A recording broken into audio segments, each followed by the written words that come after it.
Shut up. You black animals are always violent. What are you hiding? Waiting to ambush us, huh? Malik Knox, a first-year sociology student, was driving his white girlfriend home after a quiet, romantic dinner when 3 police officers suddenly pulled him over. They hurled slurs, called him a wild beast let loose, and accused him of concealing a weapon. No warning, no trial, just 7 bullets fired straight into Malik's body. Blood spilled. A life was taken. And not a single word of apology from those uniformed degenerates. But what they didn't know was that Rose, Malik's mother, was no docile housewife. Grief-stricken and enraged, she made a vow to expose that filthy, rotting police system and make them pay for every drop of her son's blood. What state do you live in? Has your state ever witnessed the true cost of bloody injustice like this? 2342, Malik drove his old sedan through the intersection of Maple Street and the Monroe neighborhood. No rain, the streets were empty, and the traffic signs were still visible under the streetlights. In the passenger seat, Samantha laughed as she rolled down the window, letting the night breeze carry in the scent of mint perfume. Malik Santos rested his elbow on the wheel, eyes glancing at the rearview mirror. No cars behind. He slowly pulled out of the parking lot at Harriet's Diner, their usual Friday night spot, a small tradition, cherished by 2 young people who didn't have much money, but knew how to treasure a peaceful evening. It was their first real date since they met in Intro to Critical Thinking. "Did you know this is the first real date I've ever had?" Samantha said while chewing the last bit of gum, tugging gently at the sleeve of his hoodie. Malik tilted his head and gave a half smile. "And it ends with burnt pie crust? Harlem-style romance." Samantha laughed, the kind of laugh that didn't care about appearances. She curled up on the seat, leaning back, eyes still on the boy driving, quietly thinking, he's warm, kind, and wonderful. "It's kinda late. Let me take you home," Malik said shyly. Their small town, on the outskirts of Georgia, felt like it was tucked under a blanket at night. Houses nestled behind trees, sparse streetlights, and the faint chirp of insects floating in the breeze. Everything was slow, soft, as if nothing could go wrong. Malik kept both hands on the wheel, driving at a steady speed. He knew this road like the back of his hand, every pothole, every speed limit sign memorized, like survival lessons for a black child raised where absolute compliance wasn't an option but a strategy to stay alive. Samantha slightly lowered the window. Cold air rushed in, carrying the scent of young pine from the roadside forest. Malik reached over to turn on the radio. An old jazz tune came on, thin and lazy, stretching the silence with gentle comfort. Everything felt normal, until red and blue lights flared behind the car, a short, sharp siren. Malik flinched and quickly turned off the radio. The rearview mirror showed a police car speeding up, cutting into the left lane, and pulling ahead. In a flash, it swerved in front of them, forcing Malik to slam the brakes.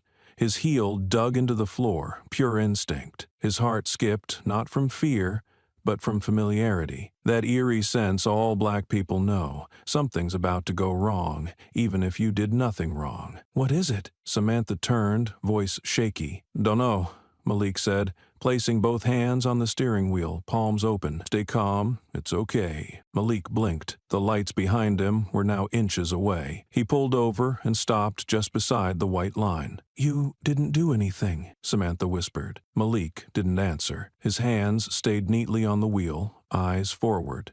In his chest, that familiar tightening returned. The same pressure he felt every time he was stopped for no reason. A tension all black men learned to live with, like a second heartbeat. 2 officers approached. One was white, tall, sharp-nosed, square-jawed, wearing black gloves. Name tag on his chest, M. Baker. "Where's the car registered? Who owns it?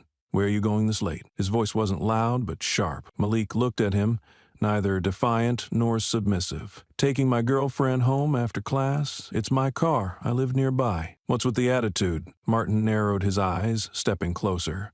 I don't have an attitude," Malik replied, struggling to stay calm. Martin glanced at Samantha, then back at Malik. "Step out of the car." No explanation. No please. Malik gave a slight nod, lifting his hands from the wheel as slowly as possible. He opened the door. Samantha leaned forward, hand reaching for her phone, camera on. She didn't lift it to her face, just tapped record and tucked it under her jacket. Malik stepped out, hands raised. In the cold night, sweat began to form on his brow. "Don't do anything stupid," he remembered his mother saying. "Don't say anything that makes them feel challenged," his stepfather had told him. "Don't think that being right means they'll let you go." That one stuck the most. Martin approached, steps steady, hands close to his holster. "Turn around, hands on the hood." Malik obeyed. No protest, no words. His heart raced, but his face didn't flinch. He had never broken the law. He studied criminal justice. He believed in the law, until tonight. Samantha gripped her phone inside her coat. Her breath came in short bursts. The air was cold, but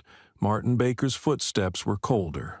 No one knew this car would never make it home. Martin stood less than a pace from Malik, eyes scanning him like stolen goods. "What are you hiding?" "Nothing. Just dropping her off." "What's in the bag?" "Workout clothes. You can check." Malik kept his tone steady, but his breath broke. He knew the unspoken rule. If you're black, even your explanations sound like resistance. His arms stayed raised. He didn't move. The second officer, brown-skinned, maybe in his 30s, stood silent, eyes scanning, waiting for orders. Martin leaned in, pulled a baton from his belt, and tapped Malik's side. "You hiding a knife?" "I've got nothing. You can shut up. Black thugs like you always get aggressive. Planning to pull a weapon and ambush us, huh?" Martin barked, voice sharp, cutting through the quiet. Malik flinched. Samantha cried out from inside the car. "He didn't do anything." Martin didn't care. He stepped back, pulled his gun. No warning, no backup call, just an old hatred in his eyes, something no training program ever teaches. Bang. The first shot, Malik twisted, clutching his shoulder. Bang. He fell. Bang. Bang, bang, bang, bang. Blood spread across the pavement. A strange silence followed. No sirens. No one called for help. Martin stood panting, then gave a crooked smile. The second officer turned away, covered his chest camera, and stepped out of frame. He said nothing, and that silence was part of the crime. Samantha ran out. She knelt beside Malik's bloody body. Blood soaked her dress, spilling over her bare legs. Her hands trembled as she pulled out her phone and dialed not 911, but the number Malik once gave her. "If anything happens to me, call my mom." The phone connected after 2 rings. A woman's voice answered. "Hello?" Samantha's voice broke. "It's Samantha. Malik, he was shot." On the other end, Rose Santos said nothing for 3 seconds, just held her breath, frozen in her throat. Then her voice came, low and clear. "Are you still there? Where are the cops?" "They shot him. They're doing nothing. They just stood and send me your location, now." The call ended. Rose put the phone down without a single tear. In a corner of the closet, she pulled out an old wooden box, untouched for 10 years. Inside were items that once saved fellow soldiers, once kept her alive in Colombia, and once helped her return quietly from Iraq. An old jacket, a neighborhood map, a folding knife, and a black steel ring, engraved "Force of One." Those 3 seconds of silence ended the life of an ordinary mother, and awakened something America had long forgotten. This woman was the last soldier pulled from Mogadishu alive, and she never forgot how to return to the battlefield. Samata was still kneeling beside Malik. Blood from his back poured onto the pavement, hot and metallic. The smell blended with asphalt, sweat, and the stench of something killed not just by bullets, but by silence. Every sound seemed muted in her ears. No sirens, no running footsteps, only the soft whir of a phone camera, recording quietly. She had started filming the moment Martin began shouting. No plan. No thought, just a reflex, like a built-in defense mechanism of someone witnessing wrong but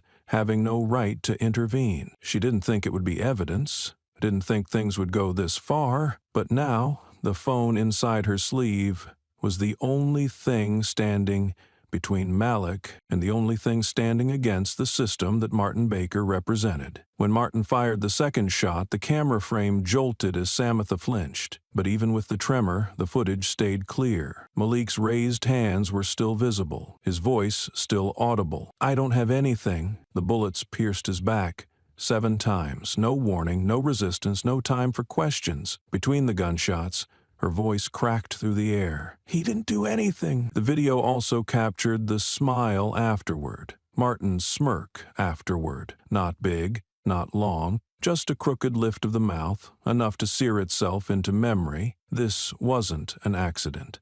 This was a choice. Then came the image of the second officer, shorter, darker-skinned, raising his hand to cover the body cam on his chest. It lasted barely a second, but Samantha saw it. He knew what was happening was wrong, and he chose not to stop it. Holding her breath, she slipped the phone into her jacket's inner pocket. The screen was still on, battery down to 14%. She didn't dare look back, didn't dare check the file.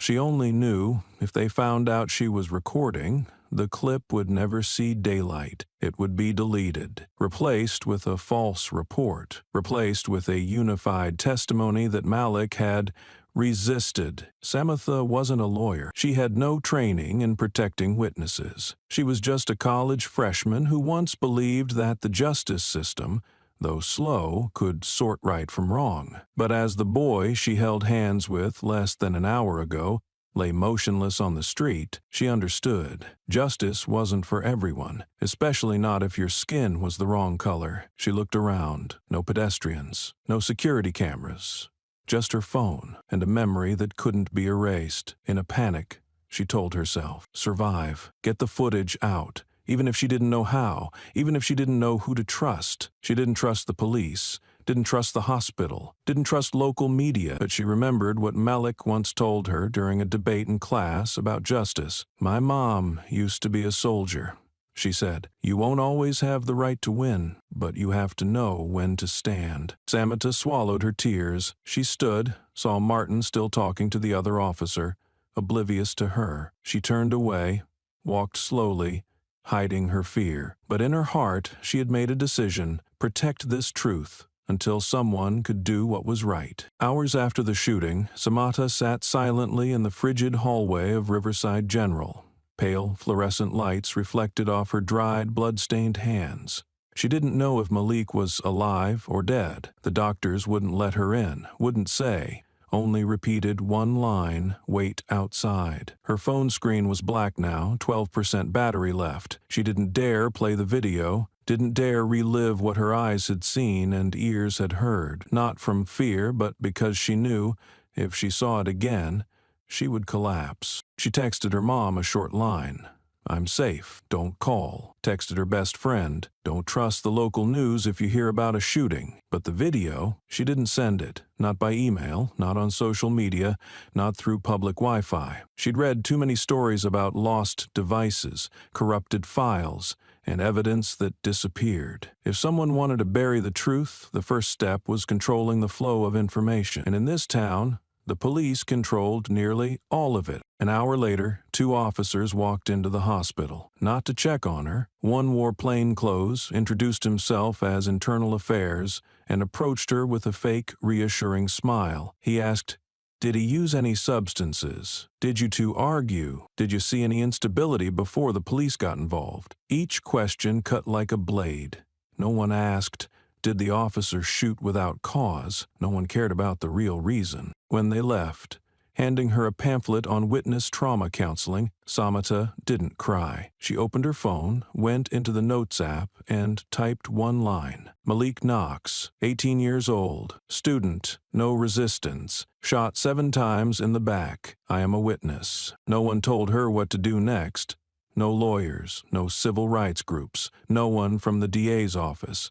They assumed she'd stay quiet, thought a white girl would avoid trouble, choose to stay safe, but they were wrong. They didn't know her father. A land rights attorney had lost his license for helping immigrant communities in the Appalachians. Didn't know she had watched him collapse after death threats just for standing on the wrong side, and since then she had never forgiven silence. On the ride home, sitting in a dusty, dimpled taxi, Samantha opened Malik's contact list. One entry read, "Mom," and beneath it, Rose Santos. She hesitated for less than 3 seconds, then typed a short message. "You need to see this. It shouldn't be buried." She didn't know if Rose would respond, didn't know if she was being tracked. But she knew that from the moment the footage existed, she was no longer a bystander. She was a witness, a carrier of the truth that the system wanted erased. One video, one witness, one distorted truth, and one white girl who for the first time in her life understood that justice doesn't arrive on its own. It must be held on to, no matter the cost. And the name of the boy she was protecting. He wasn't a suspect, a threat, or even a victim. His name was Malik Knox. Rose Santos lived on the outskirts of Riverside, where the asphalt ended and red dirt began to cling to the tires. Her wooden house nestled under the shade of old maple trees, 2 bedrooms, a small kitchen, a front porch overflowing with jasmine vines, cacti, and pots of mint. Every morning she watered the plants by hand, never using a hose. Every Saturday afternoon she baked cookies and brought them to the nursing home, a 10-minute walk away. Neighbors called her the quiet woman. No one knew where she came from, what she did, or where her husband was. They only knew she lived kindly, never loud, never asking anything of anyone. Her son, Malik Knox, was her only visible pride. She didn't hang his photo in the house, but her phone always had their chat window open. They video called every evening. Malik would talk about school, about his modern philosophy class, which he found long-winded but thought-provoking, and about his new girlfriend, Samantha, the one who made him start reading up on white politics to avoid saying something dumb on their date. She'd laugh and remind him to be careful coming home late, to always carry ID, to never wear earbuds when walking outside. Malik would joke, "Mom, who do you think I am, a rookie soldier?" She wouldn't answer, just looked at him a little longer than necessary. That evening, the air smelled of damp earth. Rose was watering the jasmine vines behind the house when her phone buzzed. The screen showed Samantha's name. It was a video call. When she answered, the first thing she heard wasn't a voice, but gasping, fragmented, shaky, stifled sobs. Samantha couldn't form a complete sentence, just, "Ma'am, it's Malik. He's been shot. They didn't do anything. So much blood." Rose stood still. The watering can fell to the ground, water splashing over her old sandals. She didn't ask, "Where?" She didn't scream, "What happened?" She said just one thing, "Send me your location." 3 minutes later, Rose left the house. No purse, no phone, no calls. She opened the drawer beneath the sink, pulled out a dusty black backpack. Inside were dark jeans, a light jacket, a pair of cloth gloves, and a small folding knife wrapped in oiled fabric. From the top shelf of the kitchen cabinet, she took down an old, tarnished black steel ring and slid it onto her ring finger, a ring no one in town had ever seen her wear. She locked the door once and stepped off the porch, with a posture no one in Riverside had ever witnessed. No slouch, no hesitance, no cautious steps. At that moment, no one in this town knew the woman who just left that little house had once survived a siege operation in the Middle East, negotiated a hostage rescue in Medellin, and patched up wounded comrades during a mortar ambush in Mogadishu. No one knew the name Rose Santos was just a shell. Her real identity, the one recorded in military files but erased from the media, belonged to one of the last operatives assigned to Ghost Protocol, a soldier never meant to exist on a map. And the moment she stepped off that porch, her eyes, cold, still, and unwavering, no longer belonged to a grieving mother. They belonged to someone trained never to retreat. Malik would never come home, but she was still alive, and silence no longer suited this world. In 1998, Rose Santos had never heard of flower gardening or baking cookies. Back then, she wasn't a woman shopping at farmers markets or a single mother in the suburbs. She was Sergeant Sierra 17, a tactical operative in Delta Force, the Pentagon's Rapid Response Unit, deployed for missions no one wanted to acknowledge. In the Ghost Protocol Squad, she was the pathfinder, the planner, the one sent in first when the odds said no one would make it back. There were no images of her in the news, no medals hung on any wall. Sierra 17's file existed only in a triple encrypted network under the tag Unconfirmed Operations. She once led a hostage rescue inside cartel territory in Bogotá, organized an escape corridor mission in Kandahar,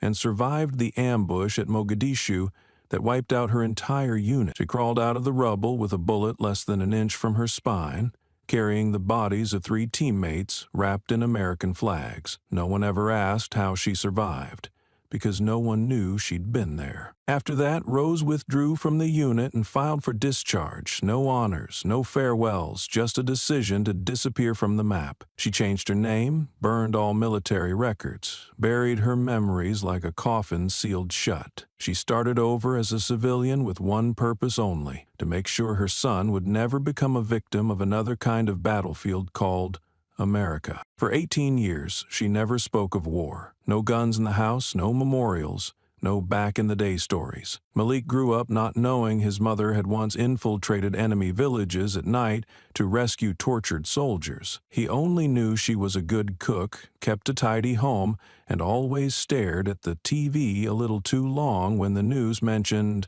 traffic stop shootings. And Rose, through all those quiet years, believed that her silence was the best protection for her son. "The world's already complicated enough," she once told Malik. "You don't need to learn survival through violence." Malik believed her, believed that the America he was growing up in, one with laws and what's right, wouldn't shoot a student in the back just for driving his girlfriend home. He believed that until that night. Now, her son's body lay in a cold room, and Rose realized the promise she had once fought for, once clung to. This country never kept it for her son. No more doubt, no more hiding, no more herb gardens, no more peaceful wooden houses. It was time for Sierra 17 to return. The morning after the shooting, local news outlets simultaneously updated their reports. The headlines were eerily identical. Black youth shot during traffic stop, suspected of drug possession. Not one used the word victim. No one mentioned Malik Knox by name. No one said he was a college student. No one noted he was driving his girlfriend home after a late class. All they saw was a black youth, and like an old media reflex, that phrase instantly triggered a cascade of associations: unstable, dangerous, suspicious. The only accompanying photo was of Malik in a black hoodie, standing quietly at a camping trip 3 years ago. Not his graduation picture, not the one of him and his mother in the backyard, just a dimly lit, side profile shot with an unreadable expression, just enough to reinforce what readers had been conditioned to see: the image of a threat. One local station invited a neighbor of the Knox family to speak, but the person chosen was Mr. Gerald, who lived 3 houses down and had never spoken to Malik. Still, he said with confidence, "The kid kept to himself, looked kind of brooding. I once saw him walking at night. Thought he was a stranger." A woman added in a hushed tone, "His mom grows flowers but never comes to the block parties. But people like that usually have something to hide." None of these statements were outright false, but they were clipped and pieced together into a distorted portrait: an isolated teen, an odd mother, and a conclusion unsurprising. Another article quoted an internal source from the police department, claiming the subject showed signs of tension, refused to cooperate, and may have resisted arrest. The officer followed proper protocol. No one asked what protocol meant in this context. No one asked why there were 7 bullets. No one asked why Martin Baker's body cam lost signal at the exact moment the shooting occurred. And no one mentioned Samatha, the only person who had recorded the truth on her phone. The video she held had not been released. She was still at the hospital, told to limit media contact. Those who knew the truth were silenced. Meanwhile, the one with the gun was protected by a wall of supposedly objective commentary. "We are awaiting the investigation." Within 24 hours, Malik's name disappeared from the headlines. No one asked why. No one needed details. A single headline had done its job, turning his death into a fleeting news item, quietly swept away between sports updates, weather forecasts, and gas price charts. But in the corner of a phone screen not yet dead, a single note remained: Malik Knox, no resistance, shot 7 times in the back. Rose never spoke to the press. She didn't hold a press conference, didn't post on social media, didn't raise signs or call a lawyer. She didn't chase news vans demanding justice, as people often expect grieving mothers to do. She simply remained silent, and that silence made the media feel the need to fill in the gaps with assumptions and speculation. Articles began calling her an unmanageable single mother. Some said eccentric, others called her a reclusive woman with a suspicious past.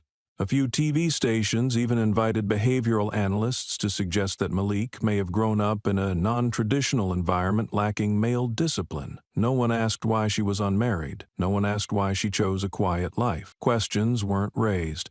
Only conclusions were drawn. One evening program aired an 8-minute segment titled "The Post-War Psyche: The Hidden Risk of Armed Mothers." No evidence was provided, but they cited a military file source claiming Rose may have been diagnosed with PTSD. The phrase "may have" was repeated 5 times, enough to plant doubt without needing proof. Malik's death was pushed out of focus. No one talked about the 7th bullet. No one asked about the unreleased footage.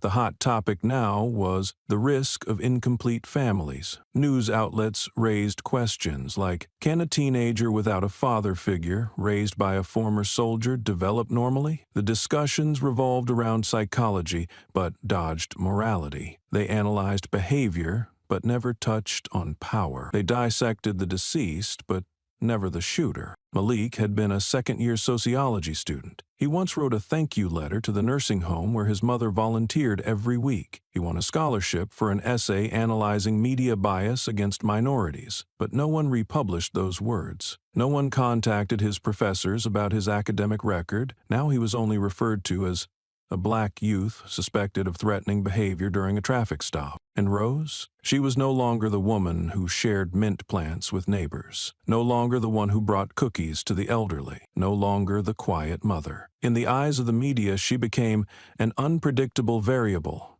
a shadow the system wanted to monitor, not to protect, but to control. She was turned into a problem before anyone bothered to understand her grief. No one asked the most basic question: is a mother allowed to grieve in her own way after losing her child? And if that mother was once trained to survive in war, would she ever accept her son's death being legitimized by phrases like may have and suspected? 2 days after the shooting, the sky was overcast, as if the town itself was looking for an excuse to avoid something. At 9:14 a.m., Rose Santos walked through the doors of the Riverside Police Department. No appointment, no lawyer, no media. She wore no hat, no makeup, and showed no expression of rage or grief that news outlets love to capture. She walked from the public parking lot carrying a gray folder. No label, no slogans, no appeals. Inside were 2 sheets of paper, Malik's temporary death certificate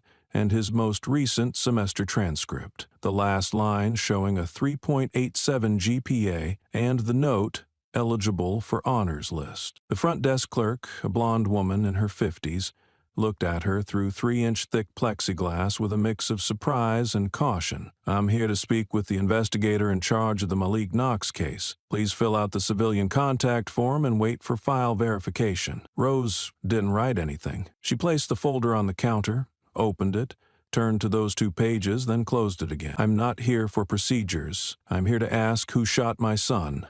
And why? The receptionist hesitated, flustered, then quietly stepped away into the back. 12 minutes later, a young officer came out. No name tag, no introduction. He glanced at the folder, looked at her, and spoke in a memorized tone. The case is under internal investigation. I'm afraid we cannot provide further information at this time. All requests for contact will be forwarded to higher authorities for review. May I take your phone number? Rose didn't respond. She looked him straight in the eye and asked again, slower this time, do you know the name of the person who shot my son? I'm not authorized to answer that. Do you know how many bullets were fired into my son? We cannot disclose that during an investigation. Was there a camera present when Malik was shot? I'm not sure about that, ma'am. Every one of Rose's questions wasn't meant to be answered. Each was a test.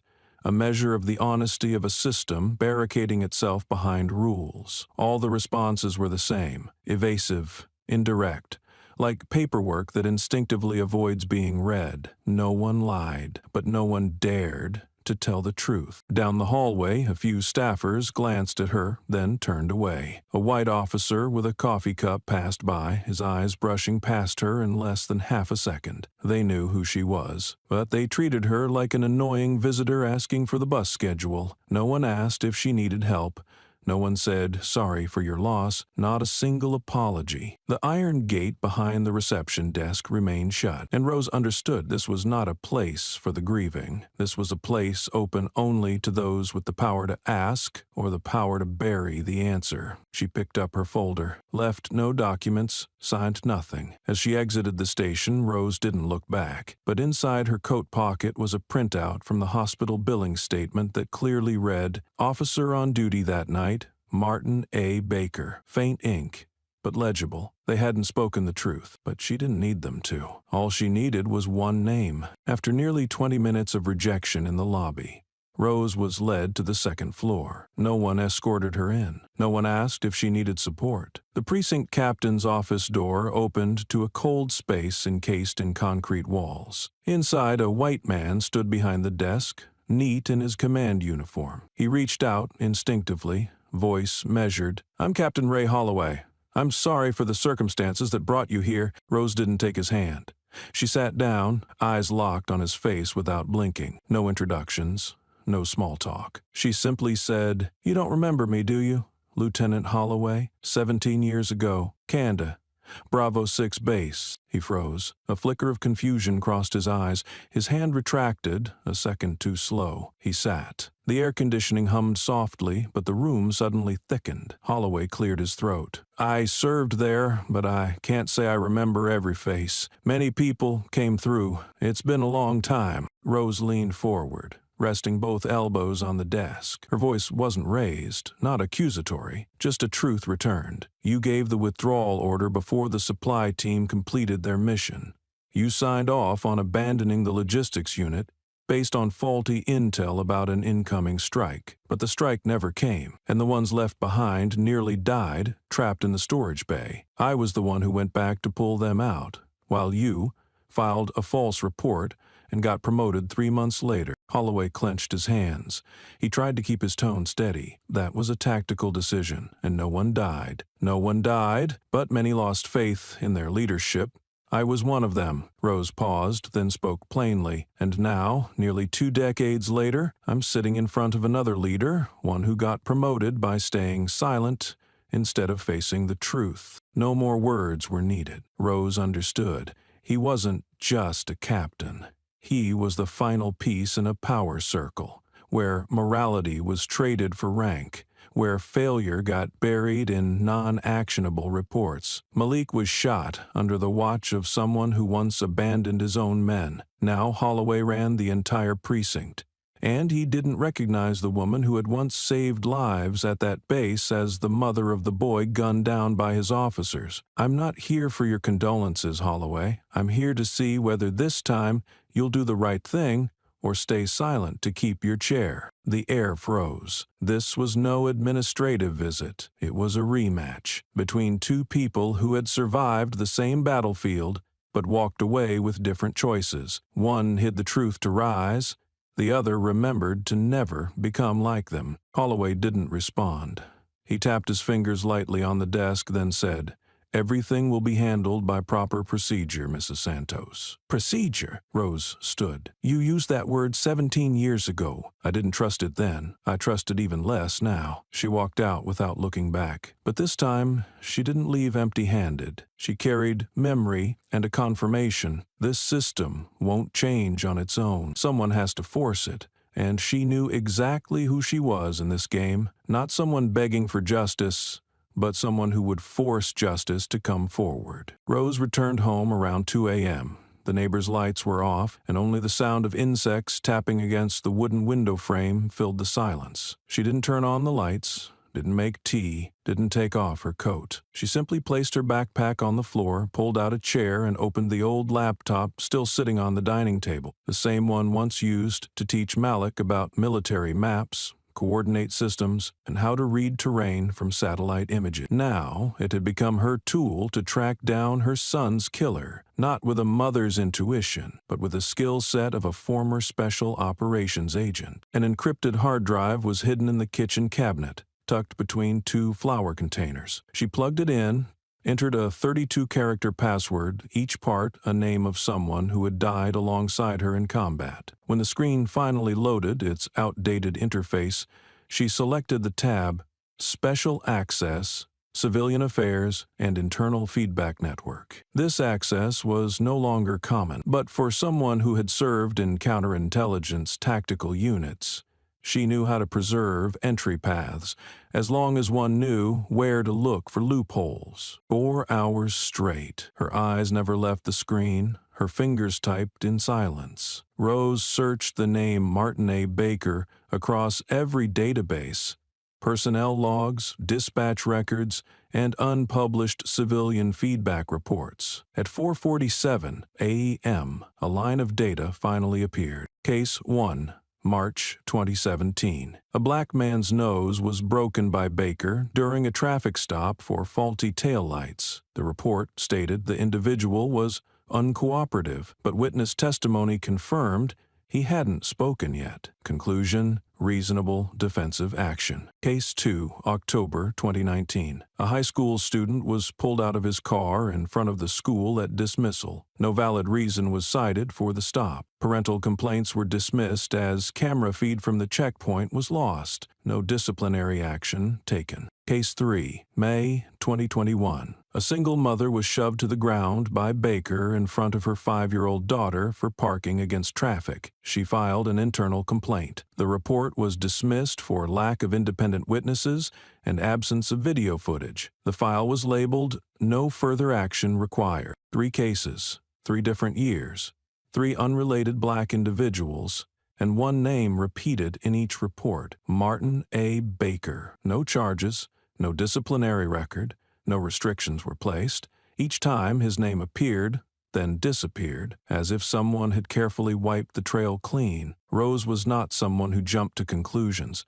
She had reviewed hundreds of military files, read reports on torture cloaked in phrases like intervention protocols. She knew how to spot a structure built to conceal. And what she saw wasn't just repetition, it was a precisely working system designed to protect a certain kind of man. Baker wasn't just a bad cop. He was a preserved product, praised for decisive actions, sent to special training, forgiven when he erred, so long as his victims weren't high-profile enough to trigger public outcry. Rose leaned back and closed her eyes. The question in her mind was no longer why was Malik killed, but how many other Maliks have been buried in reports like these, forgotten? The next morning, the rain hadn't stopped. Rose put on a thin raincoat and went to the Riverside Town Library, not to borrow books, but to access the state's Freedom of Information portal, a data archive most citizens ignored,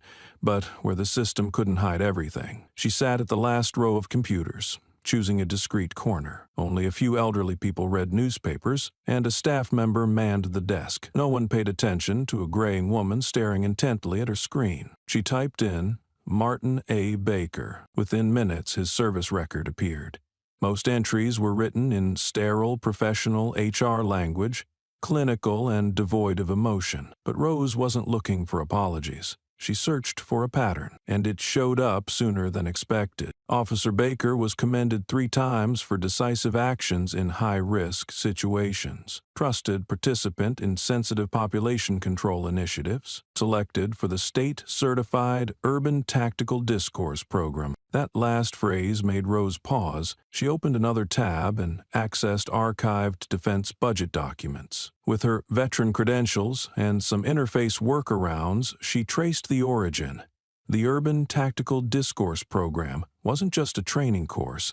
It was a pilot initiative developed by a security advisory group in 2015 aimed at minimizing risk in encounters with non-compliant individuals in urban zones. The original proponent, Ray Holloway, not yet police chief at the time, but a strategic advisor to the State Police Task Force. Rose leaned back in her chair. The picture became clearer. Martin Baker wasn't merely a hot-headed officer. He was trained, selected, integrated into a system designed for swift action, clean execution, and a tolerance for collateral damage. Those who were struck, slammed to the ground, shot, were never the children of those in power, never those who knew how to reclaim their voice, but those, like Malik, the ones not worth extending the news cycle for. Baker had a training path, commendations, a performance model called decisiveness. And when things went wrong, an internal mechanism kicked in. Broken cameras, framed reports, witnesses left unverified, and a media that asked no further questions. This wasn't a flawed system. It was a machine built to wash its hands, to rinse blood off keyboards, to push accountability into the gray zone, and to protect every cog that remained loyal to the doctrine of maintaining order through fear. Malik was just the next one, a standardized data point, and without Samatha's video, without a mother who had survived Kandahar, he too would have been filed away under inconclusive deaths. This machine doesn't require truth, it only requires silence. But this time, it picked the wrong person to inflict damage. Rose saved all the data onto a portable drive. The library screen flickered once and went black. She stood up without speaking to anyone, without printing a receipt. The video was still unreleased. Justice hadn't yet begun. But she had seen the whole mechanism, from the ignition key to the blade's hiding place. And she knew more clearly than ever, this was no time to file a complaint. This was the time to rebuild the front line. Returning from the library, Rose didn't stop at the front door. She walked straight into the small room at the end of the hallway. A former storage space for old books, a few unplanted pots, and a rusted gardening toolbox. She opened the window for ventilation, pushed all the items into a corner, swept the dust from the wooden floor, and began reorganizing the entire space. 15 minutes later, a wooden table was pulled to the center of the room, a folding wooden chair placed beside it, and the blank walls were soon lined with black and white printouts, the organizational chart of the Riverside Police Department, photos of Martin Baker, state budget excerpts, and a satellite map of the town with patrol routes marked in red ink. A larger map was spread out across the table. High-resolution satellite printouts focused on the administrative center, marking every traffic camera, signal pole, and blind spot. Along the bottom edge of the map, she scribbled a line. Blind spot, west of HQ. Hidden corner between transformer station and public restroom. Beside it lay a list printed from public records, all active officers in Riverside and their shift schedules for the past 3 months. Her old phone had its battery removed. She took out a smaller device, a phone with no GPS chip, fitted with a prepaid SIM bought in cash at a convenience store. Every new number was written on a slip of paper taped to the wall, each paired with a unique coded symbol. A star, an arrow, a black circle, no names, no duplicates. Rose no longer used computers. All notes were handwritten in red ink. Her old habit from Columbia, where any electronic device could be tracked and every mistake left a digital trail. On another table, she laid out a set of old tools, a folding knife, 2 nylon cords, a spare padlock, 4 backup batteries, and a basic night vision lens. Not for immediate use, but for readiness. War doesn't start with bullets, it starts with observation. At the same time, Rose pulled out a black leather notebook. Inside were communication codes once used during her special operations years. Most channels were dead, but one remained, the internal encryption of Ghost Protocol, a covert comms network for operatives not fully retired, activated for missions unacknowledged but necessary. She hadn't accessed it in 10 years, but the codes were still updated, and the signal still lived. She entered the access sequence on a standalone device, no Wi-Fi, no cellular network. The screen displayed a simple line, Authenticity Request TR2 Identity, Sierra 17. Rose didn't need to retype. That codename was still in the system, and if anyone was still on the other end, they would know. This signal wasn't for a social call, it was for action. That night, the room ceased being storage. It became a battlefield. No gunfire, no smoke, but lines of red ink connecting names across the wall. Rose had no superior, needed no clearance, waited for no order. The only thing she needed was a reason, and her son's blood was reason enough. The device blinked 3 times, then displayed the first message in nearly a decade. Step 1, authentication. Fingerprint matched. Step 2, authentication. Contextual response sequence, 12 characters. Step 3, authentication. Interruption phrase, original voice required. Rose typed each code without hesitation. Her hands didn't shake. Her typing was steady, precise, and no trial and error. Each sequence had once been a mantra during Black Ops in uncharted zones where a single mistake could erase an entire unit from the map. The final layer was voice verification. She spoke the exact phrase once used in Operation Mogadishu. The enemy is not the gun, it's who's allowed to fire it. The screen flashed. A line appeared like an echo from the past. T-Mac, standing by, identity confirmed, Sierra 17. A clear secondary twist. Rose Santos was never actually removed from the database, never retired, never had her codes revoked. She was a Tier 2 asset, strategic intelligence reserve, retained in the gray zone, where former operatives could be reactivated for extra-legal contingencies. People like her weren't named in medals or reports, but their files never disappeared. They were simply buried in deep encryption. So, when a different channel needed someone with no public identity, the system knew whom to awaken. But this time, Rose didn't reach out to receive orders. She connected to trace back, using the same infrastructure to follow a data trail no civilian system could access. There was no time for petitions, no lawyer fast enough to chase state-level funding streams.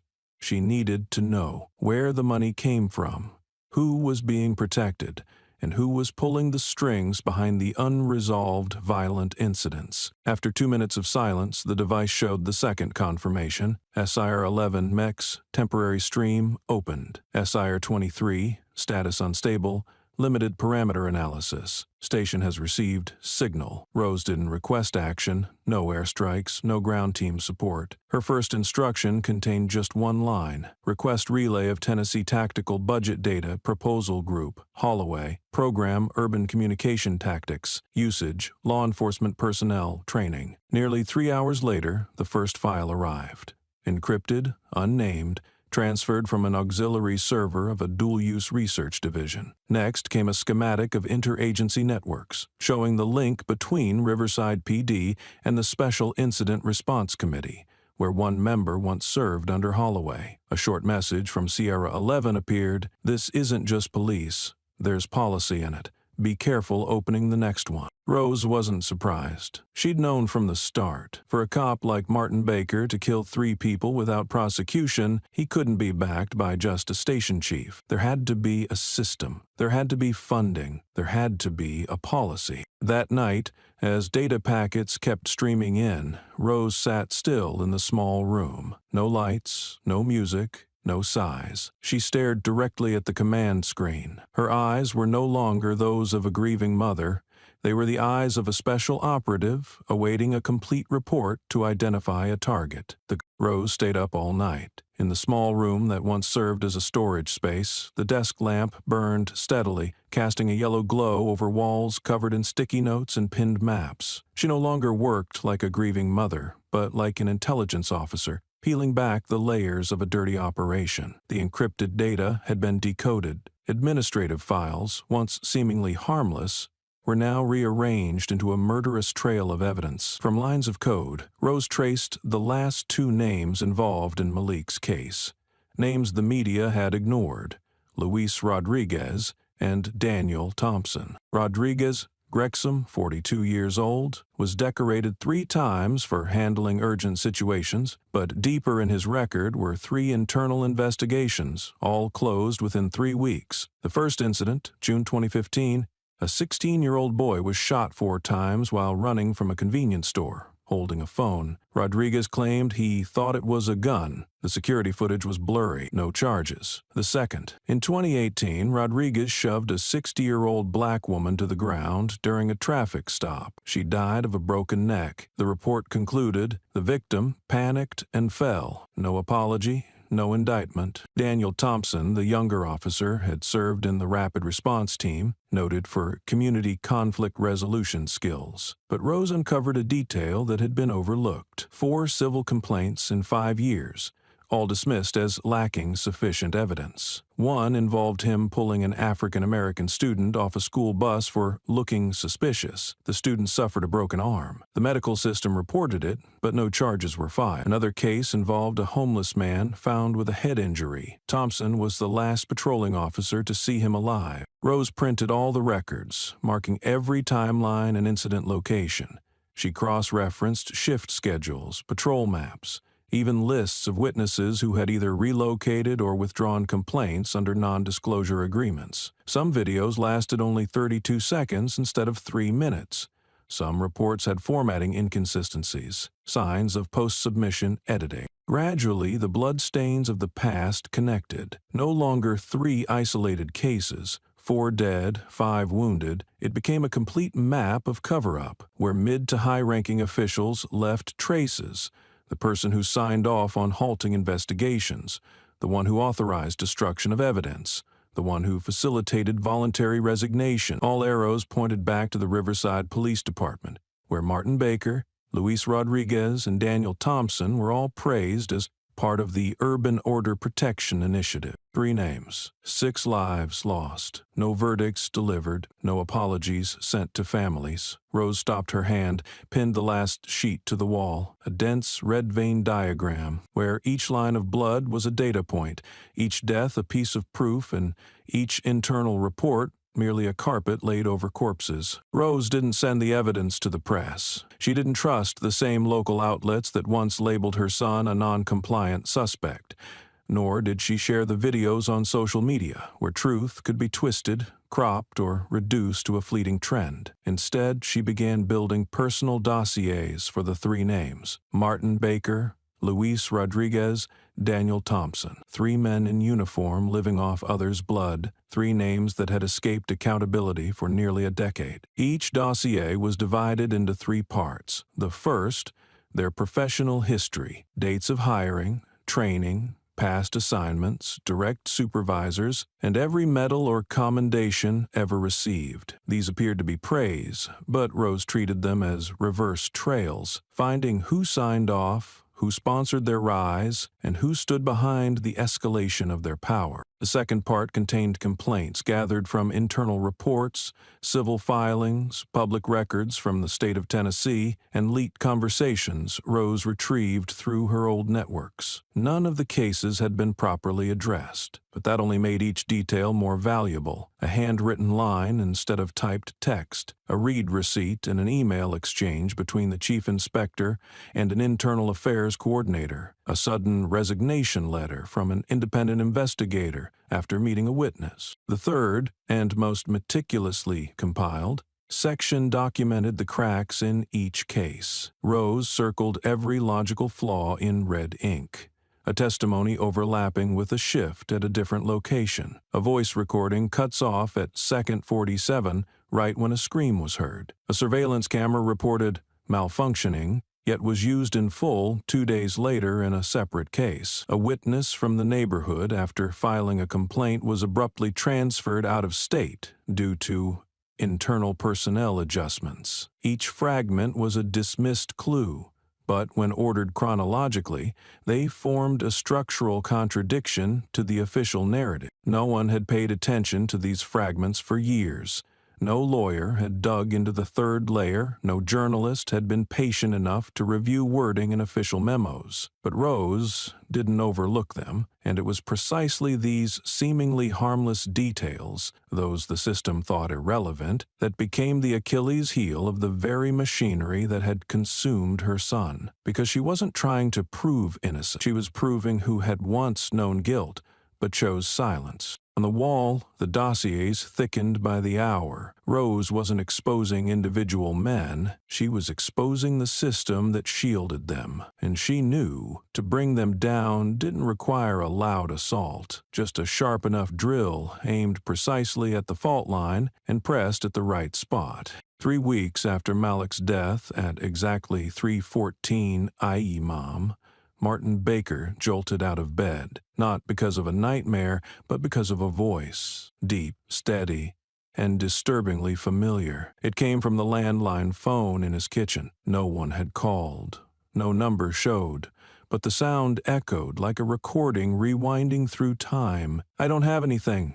I'm just coming home from class," the voice cracked at the end. Then came silence, followed by a laugh, short, sharp, cold, and only one person in the house recognized it. The very laugh he had let out that night while standing over Malik's lifeless body on the sidewalk. Baker rushed downstairs, gun in hand, lights flipping on in every room. No one.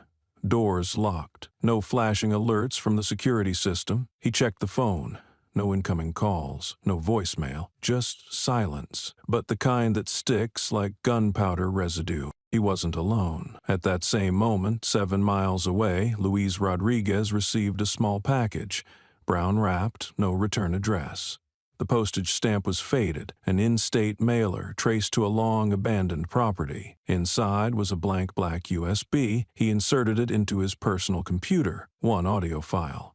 Exactly 47 seconds. "Why are you yelling? I didn't do anything," the voice repeated 3 times, confused, disoriented, as if trying to understand why a gun was pointed at him. At the end, a soft sound, a faint brush, but recognizable to anyone who's ever fired at close range, the friction of fabric against a gun stock. Rodriguez shut the computer. A chill settled in his spine. He yanked out the USB, threw it into the trash, then stood motionless by the window for nearly an hour. Not to guard, but because for the first time in 5 years, he wasn't sure all his closed cases had been buried. Thompson's case was different. No package. No calls. But when he walked to his car at 7 a.m. the next morning, the moment the lock clicked, the Bluetooth system connected and the car speakers erupted. If the police do that, then who protects us? No one else was in the car. No audio file existed on his phone. The car's system recorded it as an external auto glass, only 11 seconds long, but enough to paralyze him and the driver's seat. 3 men, 3 situations. But at the same moment, each of them heard something they'd once ignored. Memory. Not theirs, but someone else's. The memory of a victim they believed had gone silent forever. And what unnerved them more than any threat was this. There was no sender, no message, no call to return, just sound, a line, a breath, a flicker of fear. Nothing new, only what they'd heard before, stepped over before, ignored before. The only difference now, they were the ones being forced to listen. And this time, the sound didn't let the living sleep easily. No one understood what was happening, no signs of forced entry, no sightings of intruders, no anonymous emails, no warning notes, no ransom messages. But all 3 men present the night Malik died, Baker, Rodriguez, Thompson, began to change, not instantly, but in one direction: paranoid, unstable, over-elected. Baker installed 3 cameras in a single night: kitchen, bedroom, hallway. The footage was streamed to a private triple-encrypted server, yet 2 days later, the same voice echoed again, not from a speaker, but from saved surveillance audio. He hired an outside technician. The response: no tampering, no breach. Rodriguez filed for emergency leave, citing persistent insomnia and auditory distortions. The town doctor diagnosed acute stress from occupational trauma. His wife didn't ask questions, but began locking all the home devices. Thompson ordered anti-surveillance gear from a private vendor, the kind used by former media targets. He inspected his car 3 times a day, taped over his webcam, changed his phone, cut all public Wi-Fi. But every time he entered his vehicle, as soon as Bluetooth connected, the sound returned. Brief, soft, then silent. Never enough to charge anyone, but enough to keep him from driving at night. And Rose, she made no threats, used no name, sent no letters or photos, left nothing signed. It all began with a body cam recording, the one that ran during the traffic stop the night Malik died but was never released. She recovered the raw file from Samatha's backup, scrubbed the noise, and isolated the voices. She clipped the breathing, the shuffles, and Malik's broken voice. Then she blurred the sound, added a heartbeat layer, altered sentence rhythms, not to make it feel like evidence, but like memory, fuzzy, fragmented, unshakable. She didn't hack systems, she just understood behavior. Rodriguez relied on outdated computers. Baker preferred landlines over cellular. Thompson never changed his car's Bluetooth defaults. Each habit, a crack in the wall. But Rose didn't break in. She let the sound slip through like a whisper in the dark. No trace, no crime. The only thing she left behind was a feeling. The feeling of being looked at by someone they ignored. The sound of a real voice pleading. The memory of a stare before a trigger squeezed, and the realization that not everyone dies the moment they stop breathing. She didn't need to appear. She only needed memory to appear at the right moment. And when memory becomes witness, the system has no place left to hide. Martin Baker was once the type of officer who knew no fear, trained to stay calm in protest crowds, ignore criticism from the media, and step over dead bodies with a mind as solid as concrete. But since the death of Malik Knox, what he could no longer control wasn't the scene, it was the gaps between sounds. The space between 2 a.m. and 3 a.m., the void between what he remembered and what he no longer dared to confirm as real. Within just 7 days, his routine collapsed. He slept only when the sun rose, ate only when the hunger was unbearable, and woke in the middle of the night without knowing how long he'd been asleep. He spent hours standing by the second-floor window, staring into the small backyard, where there was nothing but a row of poplar trees and an old wooden chair. The lights were always off when he stood there. Darkness didn't frighten him. He just wanted to check if someone was looking back. He installed 4 more security cameras, one on the back balcony, one in the hallway, one in the kitchen, one inside his bedroom, all synced to his phone. He checked them at least 10 times a day, nothing unusual, but he felt something was wrong, as if someone knew every blind spot and stood precisely where the lens couldn't reach. Saturday night, it rained, heavy, like someone poured buckets straight onto the roof. He turned on every light in the house, turned off the TV, closed his laptop, sat on the sofa, doing nothing. Then he heard footsteps, not from the door, from inside. Soft, steady, deliberate. He stood up, pulled the gun from a nearby drawer. His heartbeat raced, not with the readiness to fire, but the dread of someone about to confess. 3 steps forward. He stopped, eyes wide open, finger on the trigger. A gunshot shattered the silence. The bullet lodged in the wall, right in front of the sofa where he had just been sitting. No one was hit. No one else is in the house. No forced entry. The door was locked. The cameras showed nothing. But the neighbors heard the shot. They called the police. When the patrol arrived, Baker was standing in the living room, gun on the floor, staring at the bullet hole still faintly smoking. He didn't argue, didn't scream, just repeated one sentence. I saw someone in the dark. The report recorded it as a stress-induced neurological reaction post-dirty, handled internally, no media coverage, no independent inquiry, and, of course, no mention of Malik Knox. But from that night on, Martin Baker never slept while it was still dark. He always waited until daylight touched the windows, like it was the only thing he trusted not to disappear. But at night, he knew. The darkness had a voice, and not everyone stays silent after death. Luis Rodriguez had always been the calmest in the unit, never rushed, never reckless. He wasn't talkative, but had de-escalated dozens of civilian confrontations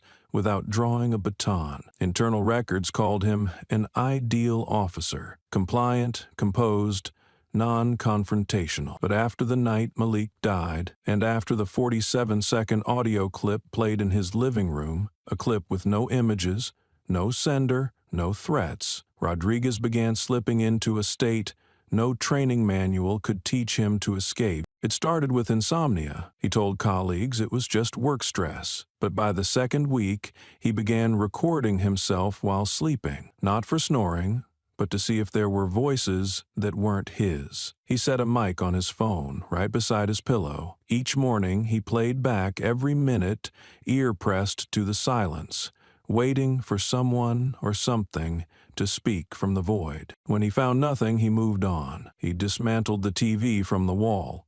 Not for repairs, but because Rodriguez told his wife he'd heard voices from the blank screen, even when the power was off. The voices weren't clear, but they repeated, not words, presence, as if someone was watching him through the glass. Clara, his wife, at first tried to reassure him, blaming stress. But when he began sealing door cracks, unplugging phones, and removing the internet router to block memory interference, she and their daughter left the house for a few days. The house turned eerily quiet. Rodriguez moved through the rooms like he was patrolling a scene with no suspects. He placed sticky notes everywhere. Nothing's here. This is all in my head. Don't forget, Melik is dead. All handwritten in shaky red ink, as if only red could outmatch the color of memory. One Wednesday morning, he walked into the station and submitted an indefinite leave request. Official reason, mental health instability after years of service, but the department knew better. They knew he once stood alone in the conference room, laptop open, playing the same audio clip on loop. "Why are you yelling at me? I didn't do anything." No one asked him about it. No one dared say he was wrong. They just accepted the form, filed his name, and left his shift off next week's roster. Rodriguez wasn't suspended, wasn't investigated, but he was no longer a patrol control officer. He became the man trying to control his panic and losing every single night. On the fourth night, after Thompson had changed phones for the third time and Baker had begun drawing his curtains, even in daylight, Rose powered up her specialized encryption device. Only 2 channels remained active on the Ghost Protocol network. One had once been used to access auxiliary intelligence from the United Nations peacekeeping forces, and during her final mission in Mogadishu, it had helped her locate leftover artillery coordinates in a city with no map. This time, she wasn't looking for targets. She was searching for the data cache that the Riverside Police Department believed no one on the outside knew existed. Type I. Report circulation, not in the public database, not listed under conduct responses, and not linked to the state's internal affairs system. It was a hidden branch, only accessible with triple authentication and a string labeled High-Level Compatibility Delegation. At exactly 2:17 a.m., the screen displayed a sterile line. Access granted, special handling classification. No videos, no images, just rows of data, hundreds of entries, each with an incident code, date, officer ID, and final status, internal resolution completed. Rose sorted the entries by incident type. In less than an hour, she filtered out 14 gun events over the past 7 years. All shared the same note. Subject failed to comply, exhibited unexpected reaction. Not one case mentioned armed suspect. Not one case involved prosecution initiated. Most had no contextual description, just technical fragments. The victim data was blank. No name, no ages, no mortality status. Only one field was consistently filled: race, black/male. Some report codes made Rose pause. One case in 2018 had occurred at the same intersection where Malik was shot, Maple and Monroe. Victim, black male, unidentified, displayed abnormal behavior during vehicle check. Final line, resolved on site, no case file opened. Another, from 2020, was recorded at Riverside West Park. Victim, an individual of African descent, estimated age 14-17. No death confirmed, but no hospital transfer is listed either. Final status, disclosure waived by agreement. Rose felt a chill, not because of the content, but because of the way the system described these deaths, like data glitches. A red dot out of position, a human reaction translated into code. Not a single incident had led to a criminal investigation. Not a single name appeared in any public report over 7 years. She backtraced the original IP of the data repository. It wasn't hosted on the city police department's servers. It came from a subdivision of the Urban Compliance Stress Committee, where the honorary chair was Ray Holloway. From pure technical data, Rose began to see Malik wasn't an accident. He was part of a sanctioned sequence, quietly accepted. Every death was a statistic, every file a pat on the system's back before the door closed again. But this time, someone had opened that door, and she hadn't come to read. She had come to drag what was inside into the light. Rose printed all 14 incidents, each on a single A4 page, numbered, underlined, and marked with red ink. After 3 hours of cross-checking, she pinned them all to the wall of her study. When she laid them out, not by timeline, but by behavioral pattern, a terrifying structure emerged. Every person shot was a black male under 25. Each had been stopped under nearly identical circumstances, driving alone, walking at night, or sitting in a parked car outside their home. None were committing crimes, none were armed, none had a criminal record, yet all were shot from less than 4 meters away. Nowhere in the reports was there the word pursuit, no justified self-defense, no violent confrontation. Instead, coldly repeated phrases, response exceeded processing threshold, non-synchronized visual behavior, non-verbal communication with stress markers. This wasn't how a police officer wrote a report. This was how someone trained a machine learning model to interpret human behavior. Digging deeper into the technical appendix, Rose discovered a previously unpublicized term: Urban Compliance Stress Response Protocol. There was no full description, just a single line, applicable only in standard model control zones, not to be disclosed or filed with civilian oversight. Attached was a shortened list of risk contact points, including the Maple and Monroe intersection, the West Plaza parking lot, and the abandoned field behind Riverside Park, all locations poorly lit, without surveillance, and inaccessible to emergency responders. These places weren't selected to prevent crime. They were chosen to process reactions that the hidden system deemed dangerous. Simple acts like raising one's head too slowly or remaining silent when asked to speak. Malik didn't die from a stray bullet. He died because he happened to fall into a predetermined zone, one where 3 others had been shot under the same conditions, none surviving to tell. Rose realized each previous incident had been a test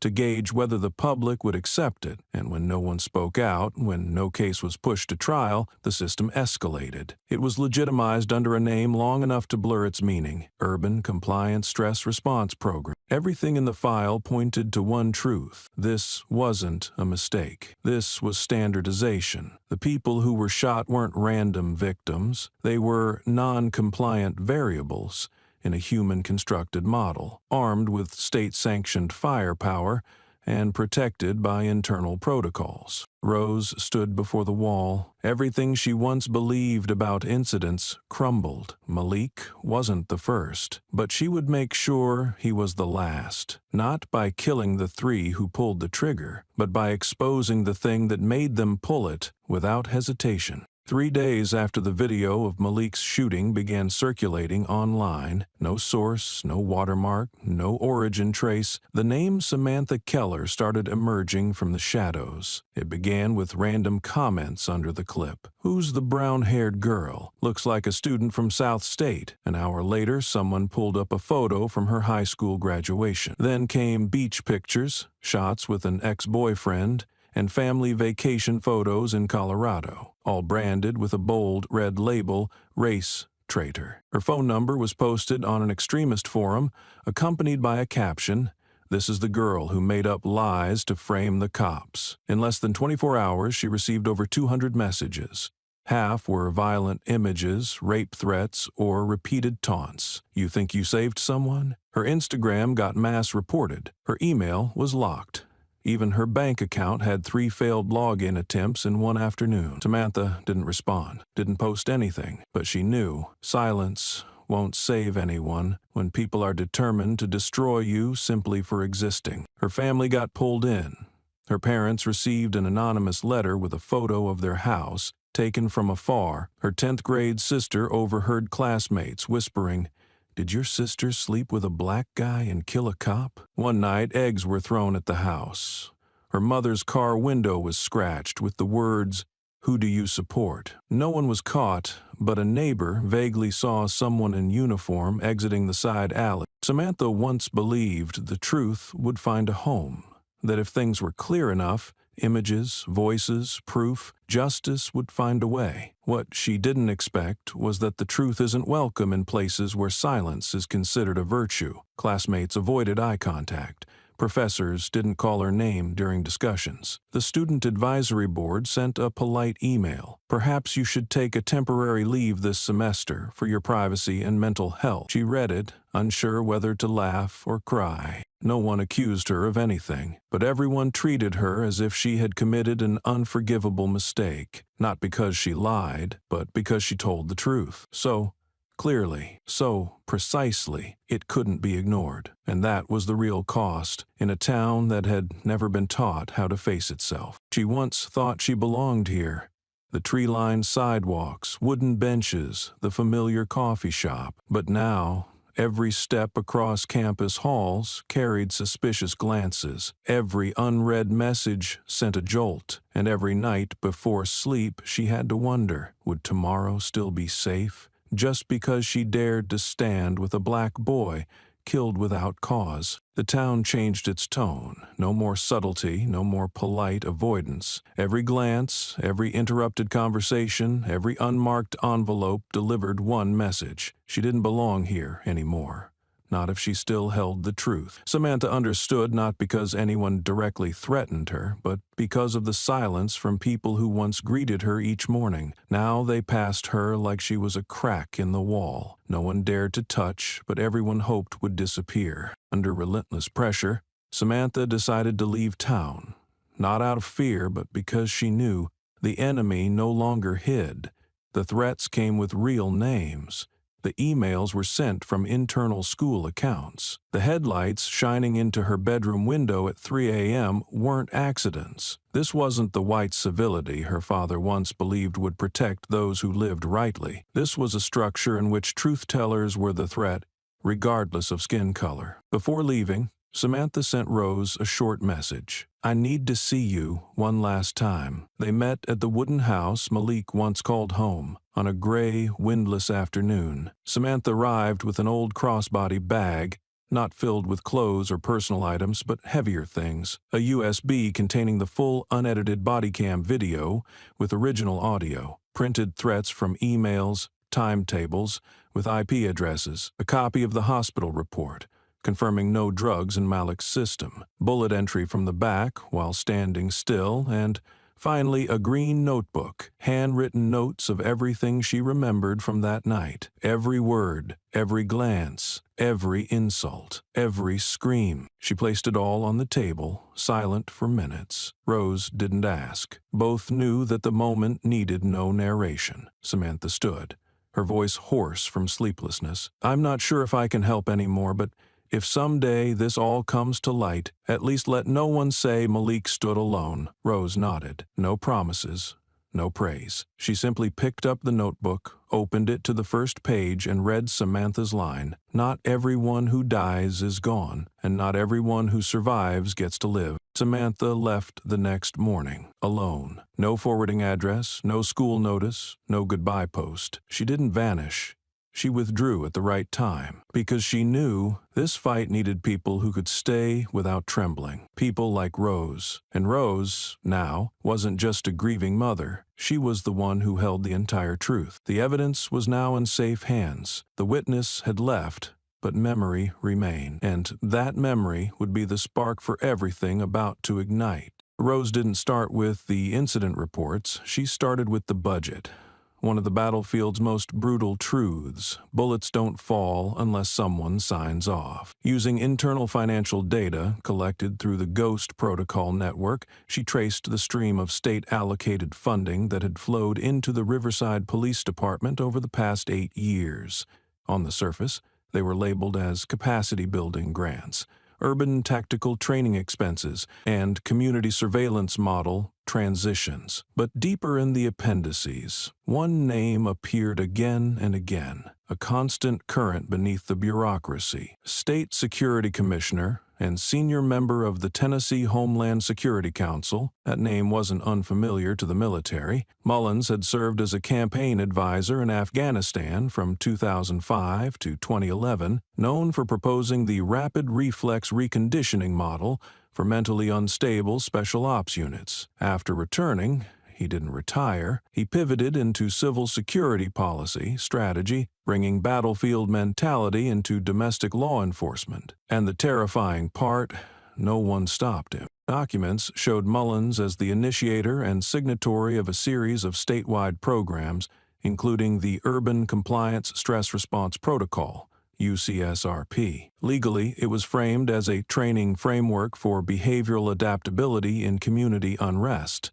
But Clause 8.4 in the Restricted Access Permissions, viewable only with internal clearance, stated, authorizes the use of risk nivelization response when perceived threat exceeds processing threshold within limited reflex time. In practical terms, it was a legal license to kill, because risk here didn't require confirmation, only perception. Rose read that clause 3 times, every word, every gap between the lines. It didn't say shoot, it didn't say die, but everything it deliberately avoided saying was already lying on the pavement. Blood, still unwashed from the street. Mullins hadn't pulled the trigger. He didn't command individual officers, but he created the doctrine, approved the funding, oversaw its rollout, and sat on the committee that reported statewide on the effectiveness of behavioral restructuring in law enforcement. In policy reports, Mullins was credited with reducing decision-making time in emergency scenarios, but in reality he was the one who turned the act of shooting into a reflex rather than a last resort. Riverside's officers weren't spontaneously violent. They had been taught to be, selected, trained, and sent back with reflexes that required no reason. And the man who gave them their reason to exist had never set foot in a single scene. Rose didn't need a photo of Mullins to know what his face looked like. She only needed to see the signature at the bottom of the page. Sharp, cold, effortless, as if authorizing death was just another budget line item. This time, she wasn't tracing a bullet. She was tracing the hand that signed off on unleashing the entire system. Martin Baker, Luis Rodriguez, Daniel Thompson. Throughout the investigation, those 3 names were the center of attention. Local media labeled them individuals with procedural concerns.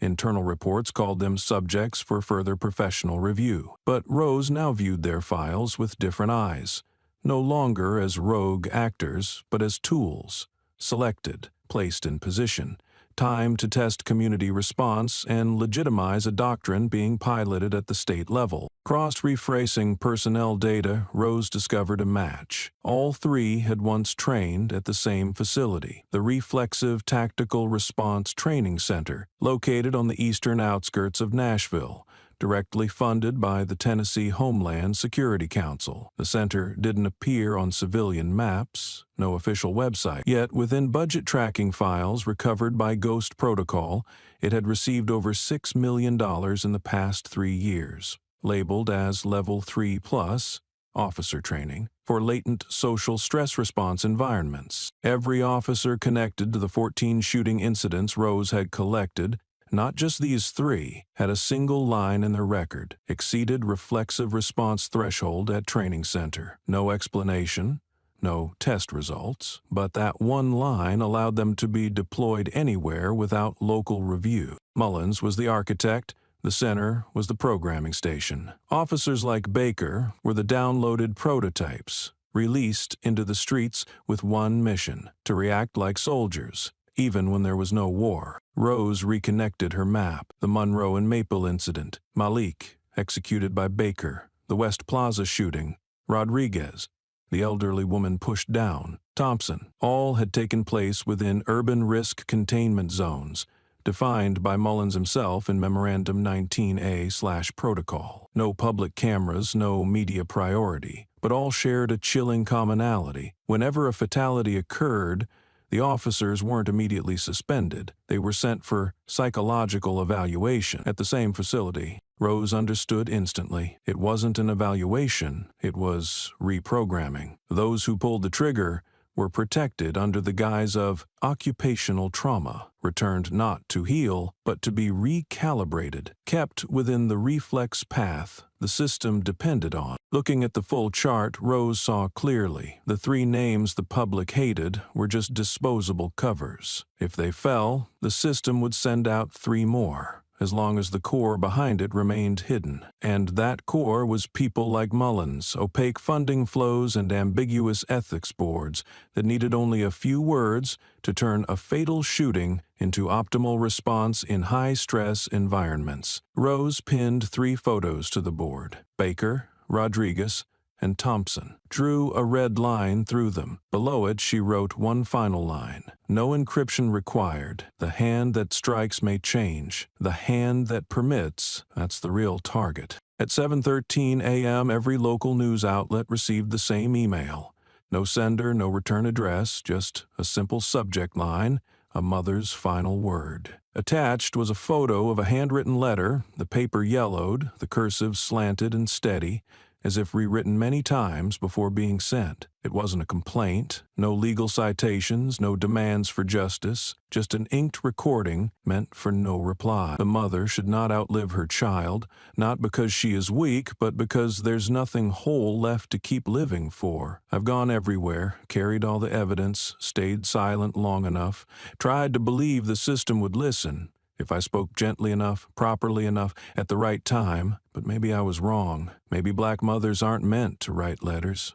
Maybe we're only remembered when we're no longer alive enough to be forgotten. The letter filled a page and a half. It named no officers, never mentioned Malik. Yet every line held a deliberate void, written not for the living, but for the part of her that had died the day her son was left on the street. At the bottom, one final sentence, bolded with shaky ink, not from tears, but possibly from a hand trembling on purpose: "If a silent mother can't be heard, maybe her death will get their attention." The story spread fast. The letter was reposted across community groups, news accounts, and political forums. Within 90 minutes, the hashtag Rose Santos was trending. Newsrooms called the police for verification, and the system, one that had ignored dozens of real petitions, suddenly kicked into alert. Because this time, they weren't facing a mother knocking on doors. They were facing the threat of a public death, something no administrative phrasing could erase. At 9:00 a.m., police arrived at Rose's old house.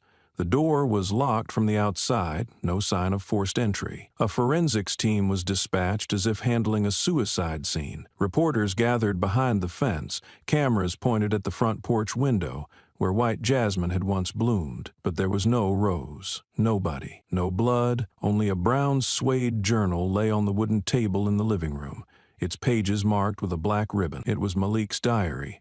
The page left open bore a single line he had written as a freshman: "If I die and no one's held responsible, let at least one person remember my name." Police didn't know how to proceed. Reporters asked questions no one answered. They didn't realize this wasn't a scene, it was a stage, and the one who built it hadn't vanished. She had only just raised the curtain. At 9:04 p.m., 3 men stood before the rusted gate of 27 Cedar Hill, a rundown house alone on a low hill 40 minutes from town. No one spoke. No uniforms, no protocol. They came as if pulled by something deeper than duty, a fear of being dragged into the light they once helped to dim. The message had arrived that afternoon, simultaneously, from an anonymous number, no IP, no sender trace. Just one line: "If you want to clean up the past, come to 27 Cedar Hill." tonight, one last time. No one asked why they received it. No one reported it. All three understood, in the way only men who've stepped over bodies understand,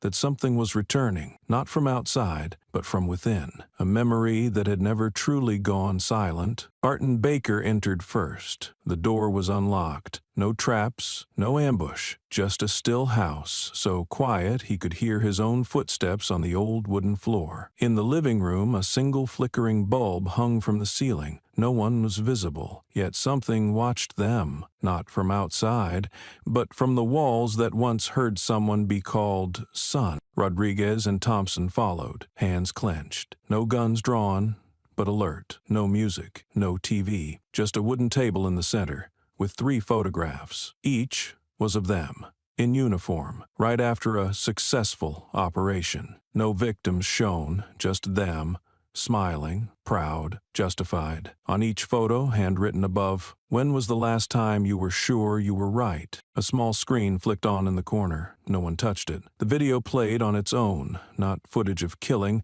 but spliced clips from body cams, internal reports, witness statements, and Malik's voice. Repeating, not screaming, not blaming, just a boy's voice, still believing in dialogue, just before he was shot. Thompson tried to shut it off. The button didn't respond. Each press flashed the same message: not everything turns off when you want it to. In the back room, Rose stood waiting.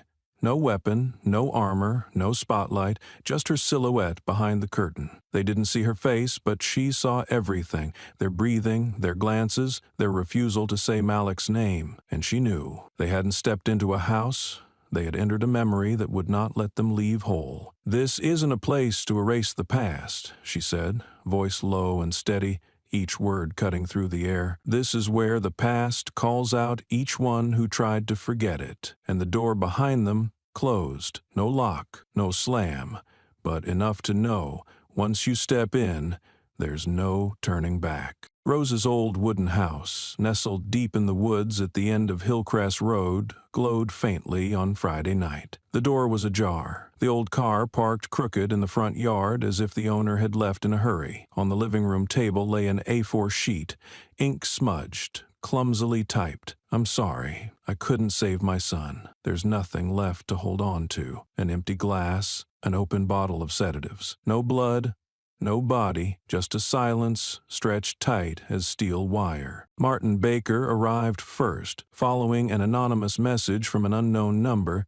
"She knows. If you want to clean this up, go to her house alone." He didn't fully believe it, but he was afraid. Afraid of what he didn't understand. Rodriguez and Thompson showed up later, uninvited but somehow drawn. No one explained why. They simply said, "Better to check." No one called for backup. No one wanted to expose their fear. The 3 of them split up, like wolves entering a cave, thinking they were the hunters, unaware they were already the prey. Martin was taken out first, a silent arm lock from behind. Thompson was choked as soon as he stepped into the kitchen, his foot caught on a hidden wire. Rodriguez realized too late, hit straight in the spine by a knee strike that dropped him before he could react. No one reached for a gun. No one sent a distress signal. Only the sound of wood stocks hitting the floor and the quiet zip of plastic ties tightening around wrists. She wore no mask. They recognized Rose as they were dragged into the basement. Recognized her, but didn't dare speak her name. The basement, once used to store seeds, had become a soundproof room. Foam-lined walls, infrared cameras in 3 corners, 3 wooden chairs against the wall, each fitted with tactical restraints once used to secure POWs. In the center, a low wooden table. No weapons, no torture tools. Just printed documents, photographs, and a single ceiling spotlight casting light straight down. Martin screamed first, but the walls absorbed it. Rodriguez tried to stand, but found his legs zip-tied. Thompson sat frozen, trembling, too afraid to speak. Rose entered. No black gear, no gun. A gray button-up, jeans, hair tied back. She laid a folder on the table, opened it slowly, and spoke softly. "I won't ask much. I just need confirmation. Names, dates, who gave the order, who covered it up." She pressed a button. The camera flicked on. The image of the first victim appeared, A 22-year-old black man shot in the back at a checkpoint near Whitehall Lake. Martin's fingerprint was on the file. The boy was classified as a non-compliant subject. Martin sneered. "You have no authority to interrogate me." Rose didn't argue. She played an audio clip. Martin's voice in a holding cell, bragging to a colleague about the bastard who ran like a rat. His face changed. She moved to the second photo. Rodriguez had signed the scene report for a 13-year-old boy shot for allegedly holding a toy gun. He stammered, "I was just following orders." Rose placed in front of him an internal email from command. "Handle it quickly. Don't include details. No one tortured them. No one threatened. Only the truth and the light stripped away their final lines of defense." For more than 3 hours, Rose never raised her voice. No shouting. No mention of Malik. She simply asked, recorded, and documented. The 3 men who once believed they were untouchable now sat exposed in a dirt-walled basement, not by an enemy with weapons, but by a mother who knew how to rebuild justice using memory and grief. Under the stark white beam from the ceiling, the 3 of us, once badge-wearing defenders of the law, sat unable to justify anything. In front of them, 3 mounted cameras, unmanned, unmoving, capturing every breath, every twitch. After hours of evidence review, document tracing, and revisiting scenes erased from official reports, Rose didn't need force, only the right questions, asked at a moment they couldn't run from. Martin was the first to lower his head. He admitted to shooting Malik Knox without seeing a weapon, without any clear threat. "He looked at me with defiance," Martin murmured, "and I thought he might do something. I wasn't sure. I didn't wait." When Rose played the video Samantha had recorded, Malik raising his hands and saying, "I don't have anything," Martin stayed silent for nearly 2 minutes. Then he said only one thing: "I killed someone who didn't resist." Rodriguez's hands shook as he confirmed his signature on 3 scene reports over the past 2 years. All involved young black males as shot under vague, suspicious behavior notes written in different colored ink. "I didn't write that part," he insisted. But when Rose showed the original photos and forensic proof of tampering, he nodded. "I was told to revise. Orders from above." "From whom?" Rose asked. He didn't reply.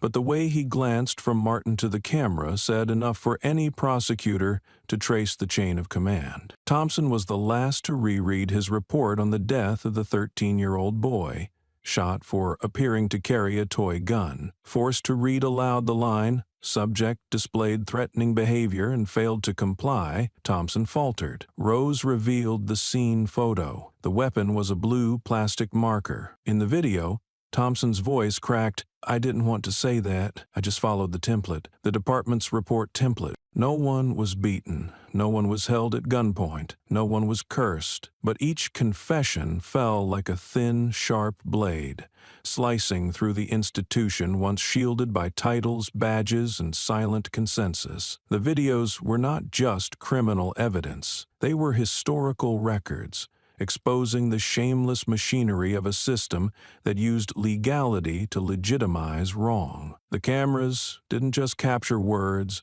They caught the eyes of those who once believed they stood above the law, not the eyes of the condemned, but of men who for the first time understood that truth doesn't need to shout. It only needs to arrive on time. Rose said nothing as she removed the memory card. 3 encrypted copies were made. One was sent to the Department of Justice via secure courier, with full statements attached. One was delivered to a National Civil Rights Alliance, the group that had helped her connect with past victims. The last copy she placed in a white envelope, carried it herself, and left it on the desk of the Riverside police chief. No one saw her enter, no one stopped her, but when he opened the envelope, all it held was a memory card and a handwritten note in firm strokes. "This is not an accusation. This is the real recording of this country." 3 a.m. All data had been backed up. The memory card was removed from the recording system. On screen, the confession segments were sorted, numbered, and encrypted with triple-layer security. Rose closed the laptop, unplugged the power, and shut down every device. The bunker returned to complete silence. No more statements, no more dialogue. Only 3 men sat tied in the corner of the room, cold sweat on their brows, their eyes vacant. Rose turned back, no longer in the gray shirt she wore for the interrogation. This time she was dressed in black, hair tied up, carrying a wooden tray. On it, 3 glasses of water and 3 small glass vials of clear liquid. No scent, no color, no explanation. She placed a glass before each man, pulled a syringe from her sleeve, and gently infused the liquid like a nurse preparing sedatives. No tension, no theatrics. Martin looked at her, eyes bloodshot but without resistance. "I told you everything," he whispered. Rose didn't respond. She held his gaze and said calmly, "I'm not a judge, but I'm the last person you still owe the truth." Martin looked at the glass, placed his hand on it, no hesitation. As if, in that moment, he had nothing left to keep, no honor, no facade, no chance to rebuild himself. He drank it all, his eyes fixed on Rose. No pleading, no blaming, just a final nod, not to beg for mercy, but to confirm the verdict. Rodriguez hesitated. His hand trembled as he reached for the glass. He looked at Martin, now leaning against the wall, eyes closed, breathing steadily. No spasms, no resistance, just a slow, quiet fade, so gentle it no longer invoked fear. Rose rested her hand lightly on the table, eyes on Rodriguez, not pressing, just asking. "Did someone tell you to do it? Or was it your choice?" Rodriguez broke down, not loud, not frantic, just silent tears falling onto the wooden surface. I didn't want to lose my job. I just wanted to survive." He took the glass, shaking his head repeatedly, then suddenly stopped. Drank. One breath, all gone. He placed the glass down as if signing an irreversible contract. Thompson was the only one who resisted.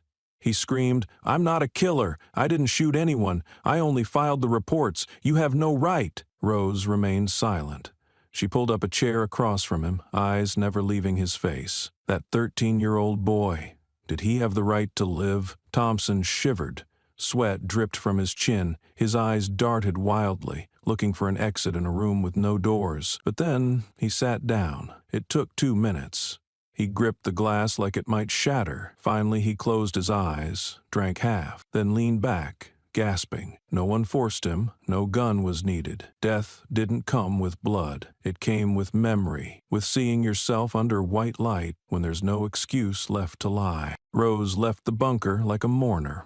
No anger, no trembling. The 3 men were dead, but not because she sought vengeance. They died from what they had done and could no longer live with it. No screaming, no begging, only silence, and 3 sentences carried out by someone who once believed in the law. 3 days later, Martin Baker's body was found in the living room of his apartment, seated on the sofa, eyes closed, heart stopped. On the table, a half-drunk glass of water and an open bottle of sleeping pills. No signs of struggle, no wounds. Forensics listed acute respiratory failure, no trace of common toxins. Rodriguez was found in the back seat of his car, parked at the city hospital. A /C still running, cabin light on, reclined as if asleep. A faint needle mark on his wrist was omitted from the initial autopsy. The examiner simply noted, "Peaceful death, no muscular resistance." Thompson was the last to die, inside the bathroom of a roadside motel. No blood, no cuts, no foreign objects. Found by housekeeping,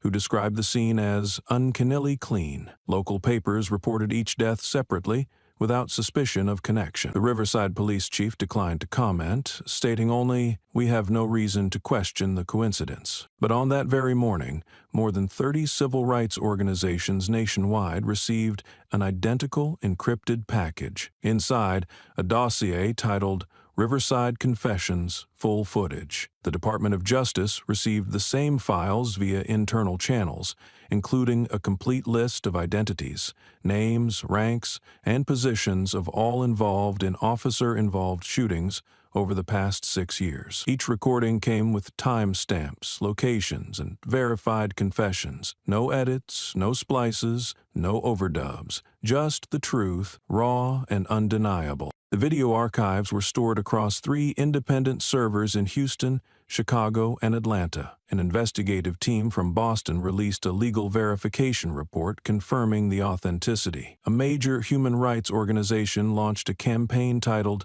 "Malik Was Not a Threat," calling for full-scale investigation into the Riverside Police Department and similar reporting systems in other states. Amid the public reaction, an envelope appeared quietly on the police chief's desk. No one saw who left it. Inside was a memory card and a handwritten note. No name, no signature.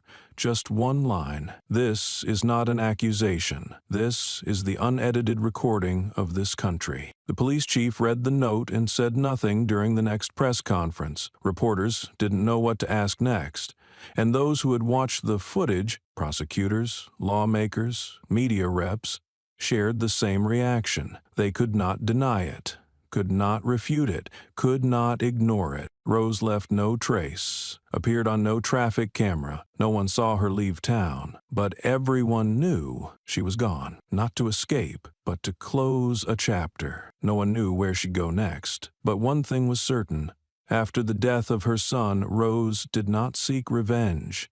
She did only one thing: delivered to America the unfiltered face it had tried so hard to hide. 3 days after the video confessions were released, the lights at the Federal Department of Justice headquarters in Atlanta stayed on through the night. A special task force was formed in less than 18 hours after receiving the data from the DOJ, an unusually swift move in a bureaucratic system known for slow responses and political evasion. The team's first directive was clear: reopen all use-of-force cases, resulting in fatalities involving the Riverside Police over the past 6 years. Each file would be reviewed for consistency across testimony, scene documentation, physical evidence, and surveillance footage, including segments marked as technical errors or no longer available. Initially, the list contained only 14 incidents, mostly officer-involved shootings with no witnesses. But by day 5, after data cross-referencing and forensic extraction, the number had climbed to 41. A chart presented to the DOJ revealed overlapping names among investigators, report authors, and suspiciously edited time logs in over 80% of these cases. The alarming part wasn't the number, it was the pattern. A network had formed, not visible from the outside, but tightly woven enough to shield itself for nearly a decade. A total of 27 officers were urgently summoned. Among them, 11 had received commendations for community safety performance. 7 were mid-level commanders, 2 were deputy SWAT leaders, names featured in local media campaigns as silent heroes.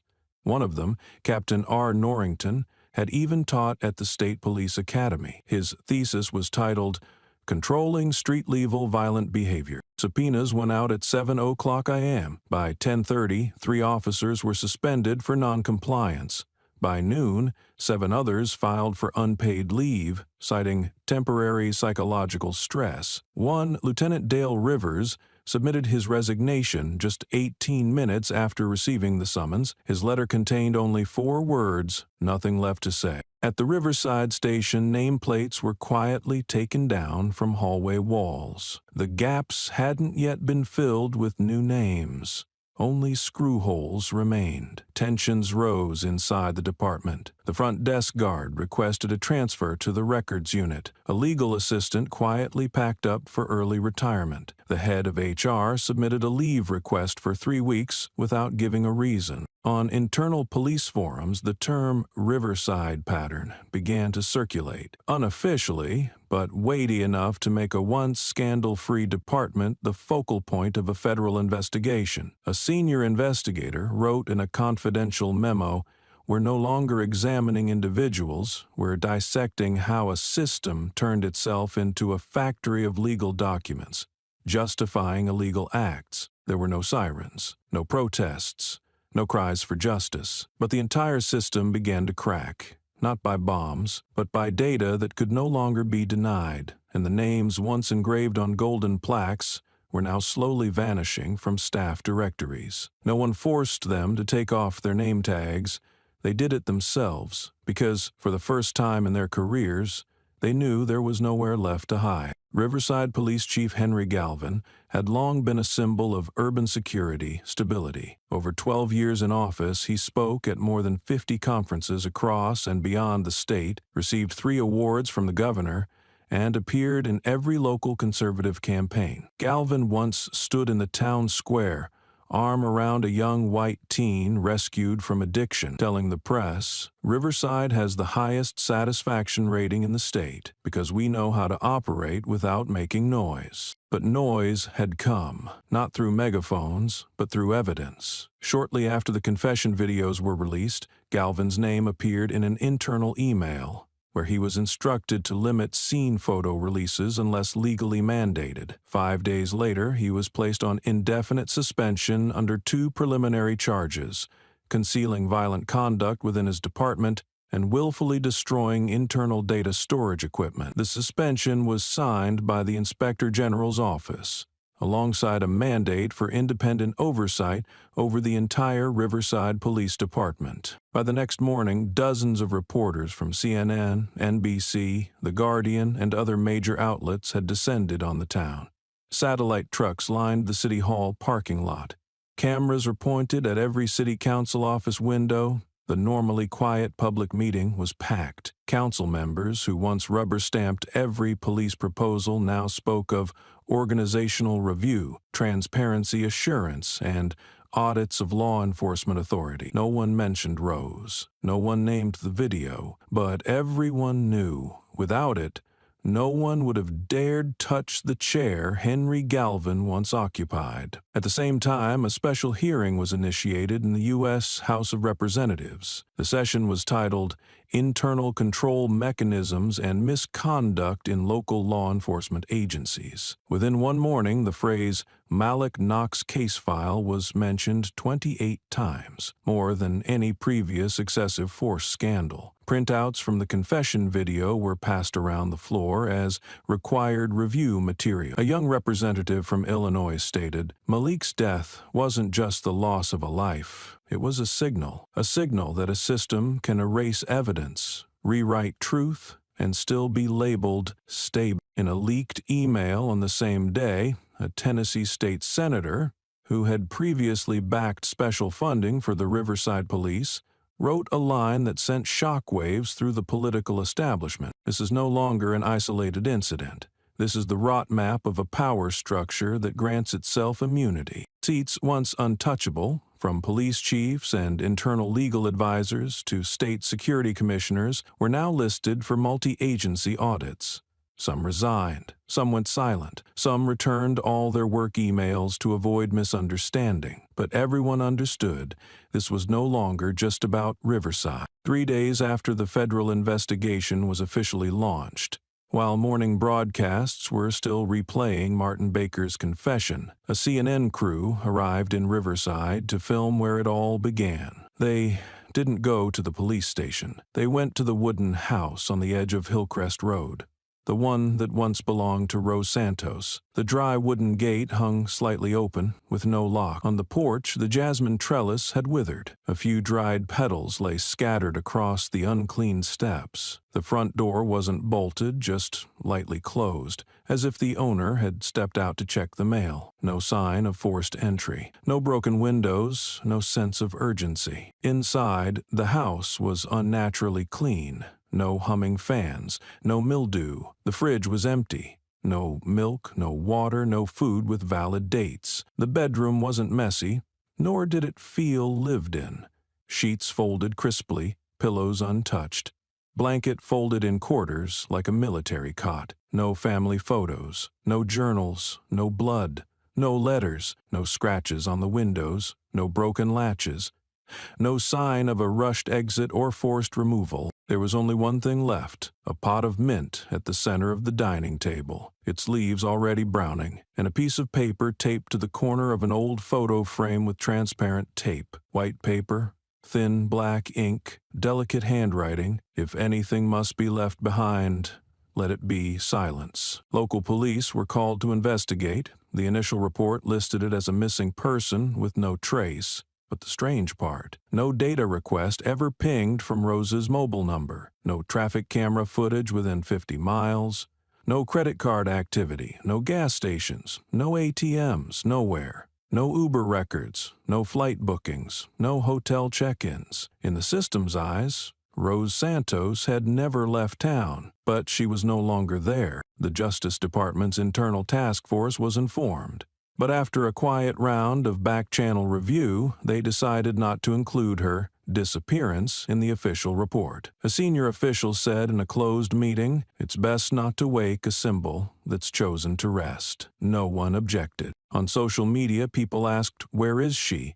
But no answer came. International outlets referred to Rose with phrases like, "the ghost of justice," "the woman who cracked the system," or "the witness with no address." An independent journalist wrote, "She didn't disappear. She simply returned presence to the forgotten, and then stepped out of frame herself." The title of the wooden house was later transferred to the Fund for Families Affected by Police Violence. No one knew who filed the paperwork, but notarized copies were validated across 3 states. The house remained empty but untouched. Neighbors left it alone. They didn't know where she went. But when asked, an old man nearby simply shook his head. "She never stayed here long, and now she's gone where she needed to go." No one knew where that place was, but the house remained, not warm anymore, but intact, like a witness that once there had been a mother who never waited for forgiveness. After the house was found vacant, a team of investigative reporters from The Intercept and Reuters began tracing the military record of the woman who had triggered the largest federal investigation in Tennessee in over a decade. But when they filed FOIA requests for service history, the Pentagon responded with suspicious speed. No record exists under the name Rose Santos or any related identification code. They didn't buy it. They searched by rumored aliases: Sierra 17, Ghost Alpha, Phoenix Fox. Each query returned the same response: top-level archive, access restricted to command authority. A retired field officer from Joint Special Operations Command, when asked about the name Sierra 17, paused for a long moment before answering, "I've never heard anyone say that name, but if she did exist, none of us would be allowed to talk about it." The media began describing her without a name: the woman in the footage, the figure in black gloves, the silhouette behind the confession. She was no longer referred to as widow, no longer Malik Knox's mother. She was nothing at all, and it was that very nothingness that made the system acknowledge her more than any title ever could. On political forums, a young congresswoman from Minnesota wrote, "We have hundreds of generals who know how to talk about justice, but that woman, the one who left, no name, did what no oversight committee dared to do, made 3 powerful men confess." In internal briefings between the DOJ and Homeland Security Council, the term R0 was used as a code name for the case, a silent admission that they knew of her, but refused to write her into the file. She did not belong in a file. She belonged to the realm of memory. The system couldn't encrypt, nor dared recreate. A former Pentagon communications advisor said in a podcast, "She didn't vanish. She just did the one thing the system never prepares for, refusing to play victim and refusing to be a hero." Inside the DOJ, someone proposed enrolling her into the Witness Protection Program, but no one signed. No one had an address. No legal grounds remained to confirm her existence. They couldn't protect someone no longer inside the system, and perhaps that was how Rose wanted it to end.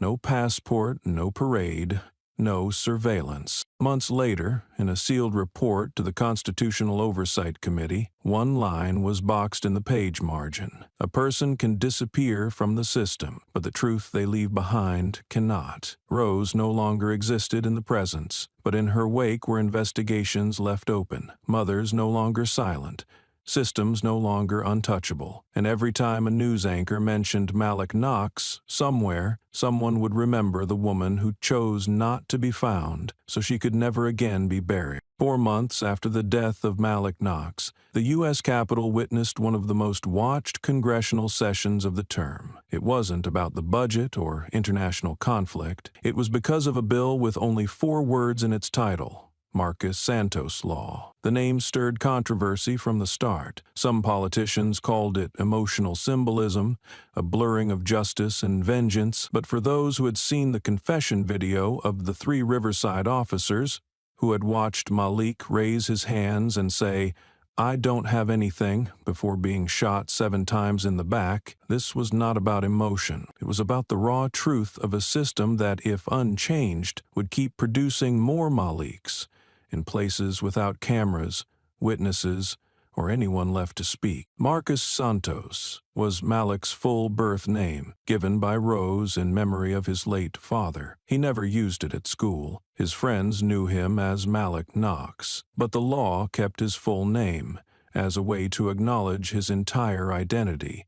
Uncut and unwritten, the law mandated all police departments nationwide to operate 24/7 under independent surveillance, investigate all police shootings within 72 hours, assign third-party investigators, not supervisors of involved officers, equip body cams with tamper-proof data locks, and allow victim families preliminary access to footage within the first 5 days. When the bill was introduced, police unions at both the state and federal levels protested. Conservative groups called it an attack on law enforcement trust. Right-wing media criticized, naming a law after an individual whose behavior during the shooting remains unclear. A Florida lawmaker pledged to do everything to stop a law written in blood, not reason. But then came the public wave from students, law schools, and families of other forgotten victims. The hearing was opened. Over 400 people lined up from 4 a.m. to enter. 27 families of children killed by police testified. No one cried. No one demanded punishment. They simply asked, why must we prove our children didn't deserve to die? Why does the system only act when a video leaks? And without that video, would that death even exist? A young congresswoman, once criticized for marching after Malik's death, stood at the podium with a printed copy of Malik's final college essay for Law and Society. Justice should not be something that arrives only after funerals. It should be what lets people live without fear. Her voice cracked, but she read every word. No one cut her mic. No one interrupted. For the first time in modern U.S. legislative history, a police reform bill named after a victim passed its first debate without being tabled, not because of lobbying, not due to political deals, but because the name on the bill had become something the country could no longer ignore. 3 weeks after its initial passage, nearly 100 towns, cities, and counties across the country held emergency community meetings. The topic wasn't a protest, it wasn't marching. It was restructuring local police response policy, a phrase once seen as a technical field for experts only. Now, it was the citizens, often those without legal training, who spoke most clearly. In Nashville, a sociology student used Malik's essay to demand access to sealed camera data from 2019. In Oakland, a mother who lost her child during a traffic stop refiled her complaint, beginning with, "I write this because the new law doesn't allow me to stay silent." In Jackson, Mississippi, high school students printed 500 copies of the Marcus Santos bill and handed them out in front of school, with handwritten notes, "If we don't learn it, who will remind the adult?" The law's impact extended beyond agencies. It reshaped the structure of protest itself, no longer just about seeking justice after death, but about reclaiming the right to live without being targeted for skin color or location. Rose didn't go to Congress, gave no interviews, posed for no press photos. She appeared only once on the morning the hearing concluded, at a small park near Capitol Hill. No memorial stood there, just a new stone bench engraved with, "Justice should not arrive after funerals." No name, no date. But for those who had known Malik, watched the video of his death, or seen the 3 officers falter during confession, the bench needed no explanation. That afternoon, the Tennessee Civil Rights Committee posted, "The Marcus Santos Law's full content will be integrated into the state's emergency response charter for all aligned police departments." No one called it a revolution, but in the cold language of government documents, it was the first time a death wasn't buried in excuses, but opened as the foundation of reform. What Rose once feared would be erased was now written into public policy. Malik's voice, once muffled in a body cam recording, now echoed through legislative halls in his essay. His name, once misspelled by the media, was now carved into law, uneditable, unless the bill was rewritten entirely. The system didn't collapse, but it was cracked, was repaired, with apologies. Rose didn't call it a victory or revenge. She only knew this. Her son, who once asked, "Why do we always have to stay silent when stopped by police?" had been answered, not with words, but with legal terms. As the sun set over the Capitol, a group of students passed by the bench. One curly-haired boy stopped, read the line, then asked, "Hey, do you know who wrote this?" His friend shrugged. "No idea,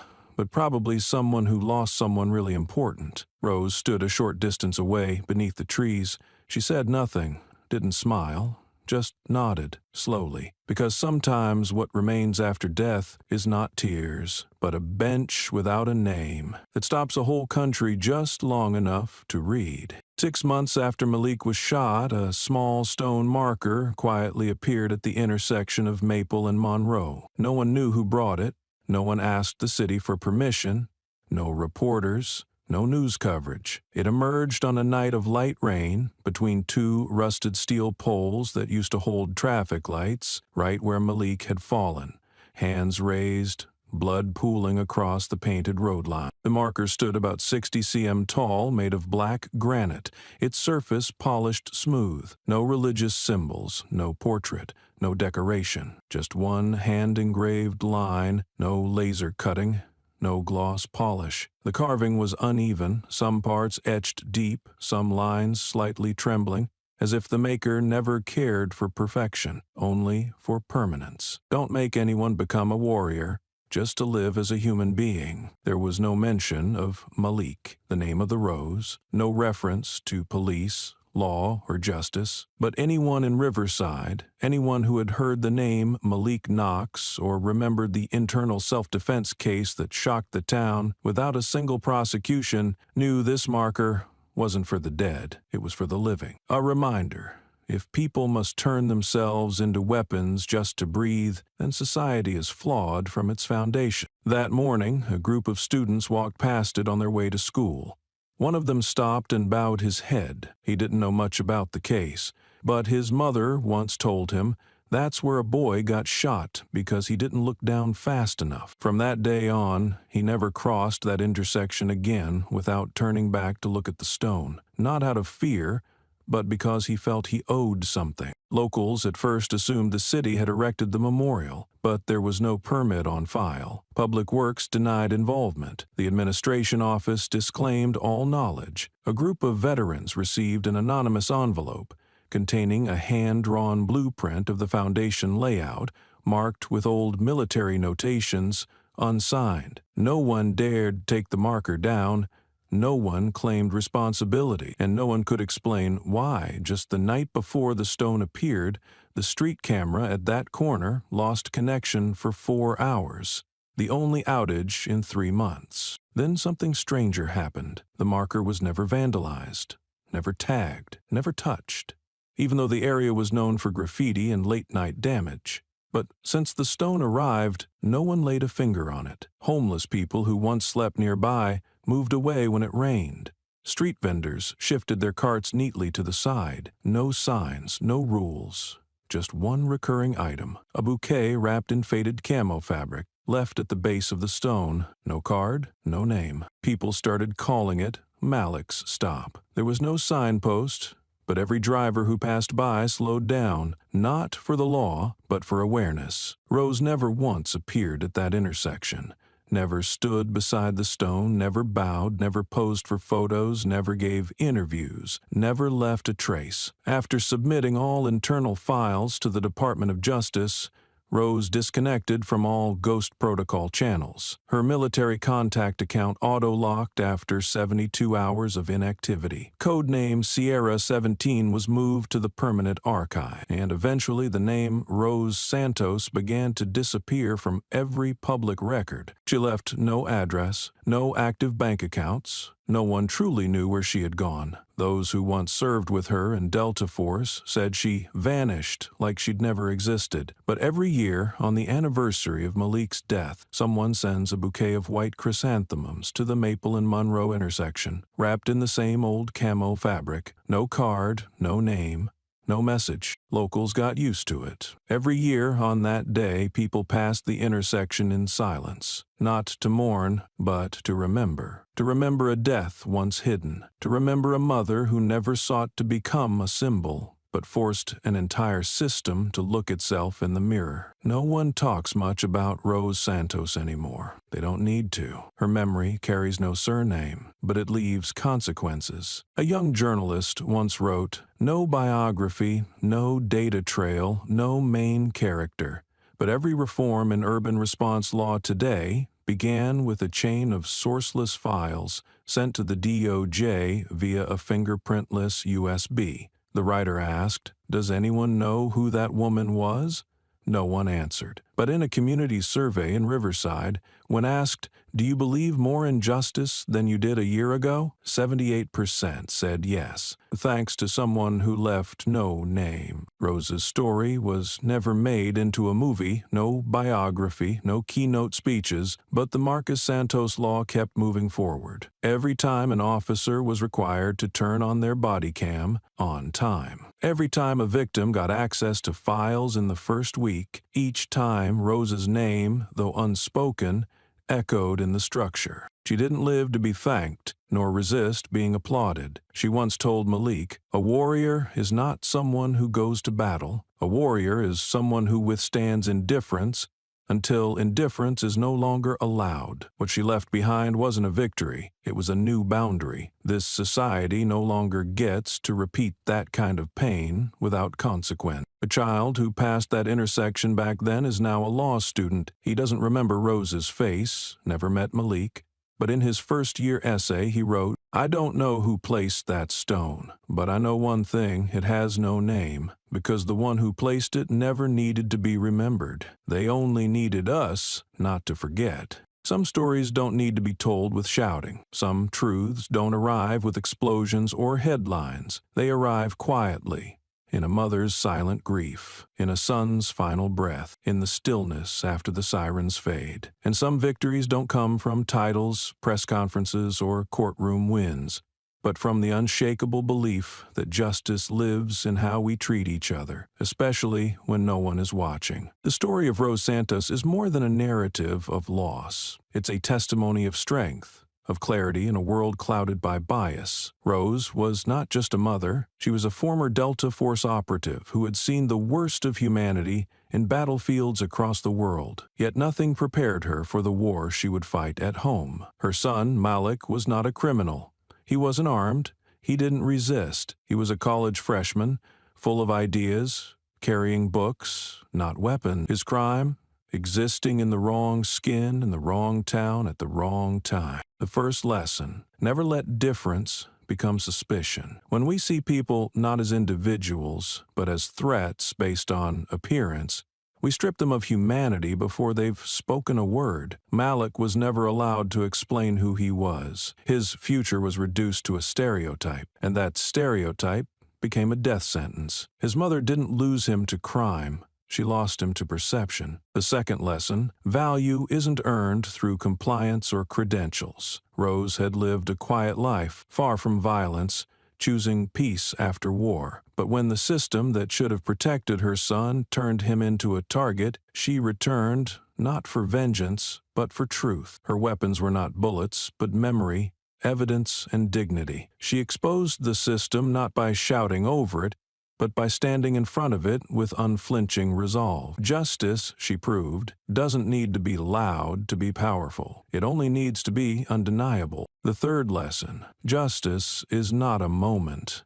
It is a movement. It doesn't always arrive on time. It doesn't always bring the ones we lost back. But when pursued with persistence, it can reshape systems and protect others. Rose didn't get her son back, but through her, countless other sons may now have a chance to live, to be seen, and to be believed. The fourth lesson, silence can be a weapon or a witness. In the aftermath of injustice, the world often waits for outrage, for riots, for noise. But sometimes silence is not surrender, it's strategy, it's resilience. Rose spoke only when it counted. She did not perform her pain for public approval. She let the facts speak, let the truth breathe, and let her quiet determination echo louder than any headline. In doing so, she reminded us that the most powerful resistance is not always visible. It's in the steady refusal to be erased. This is not just Rose's story.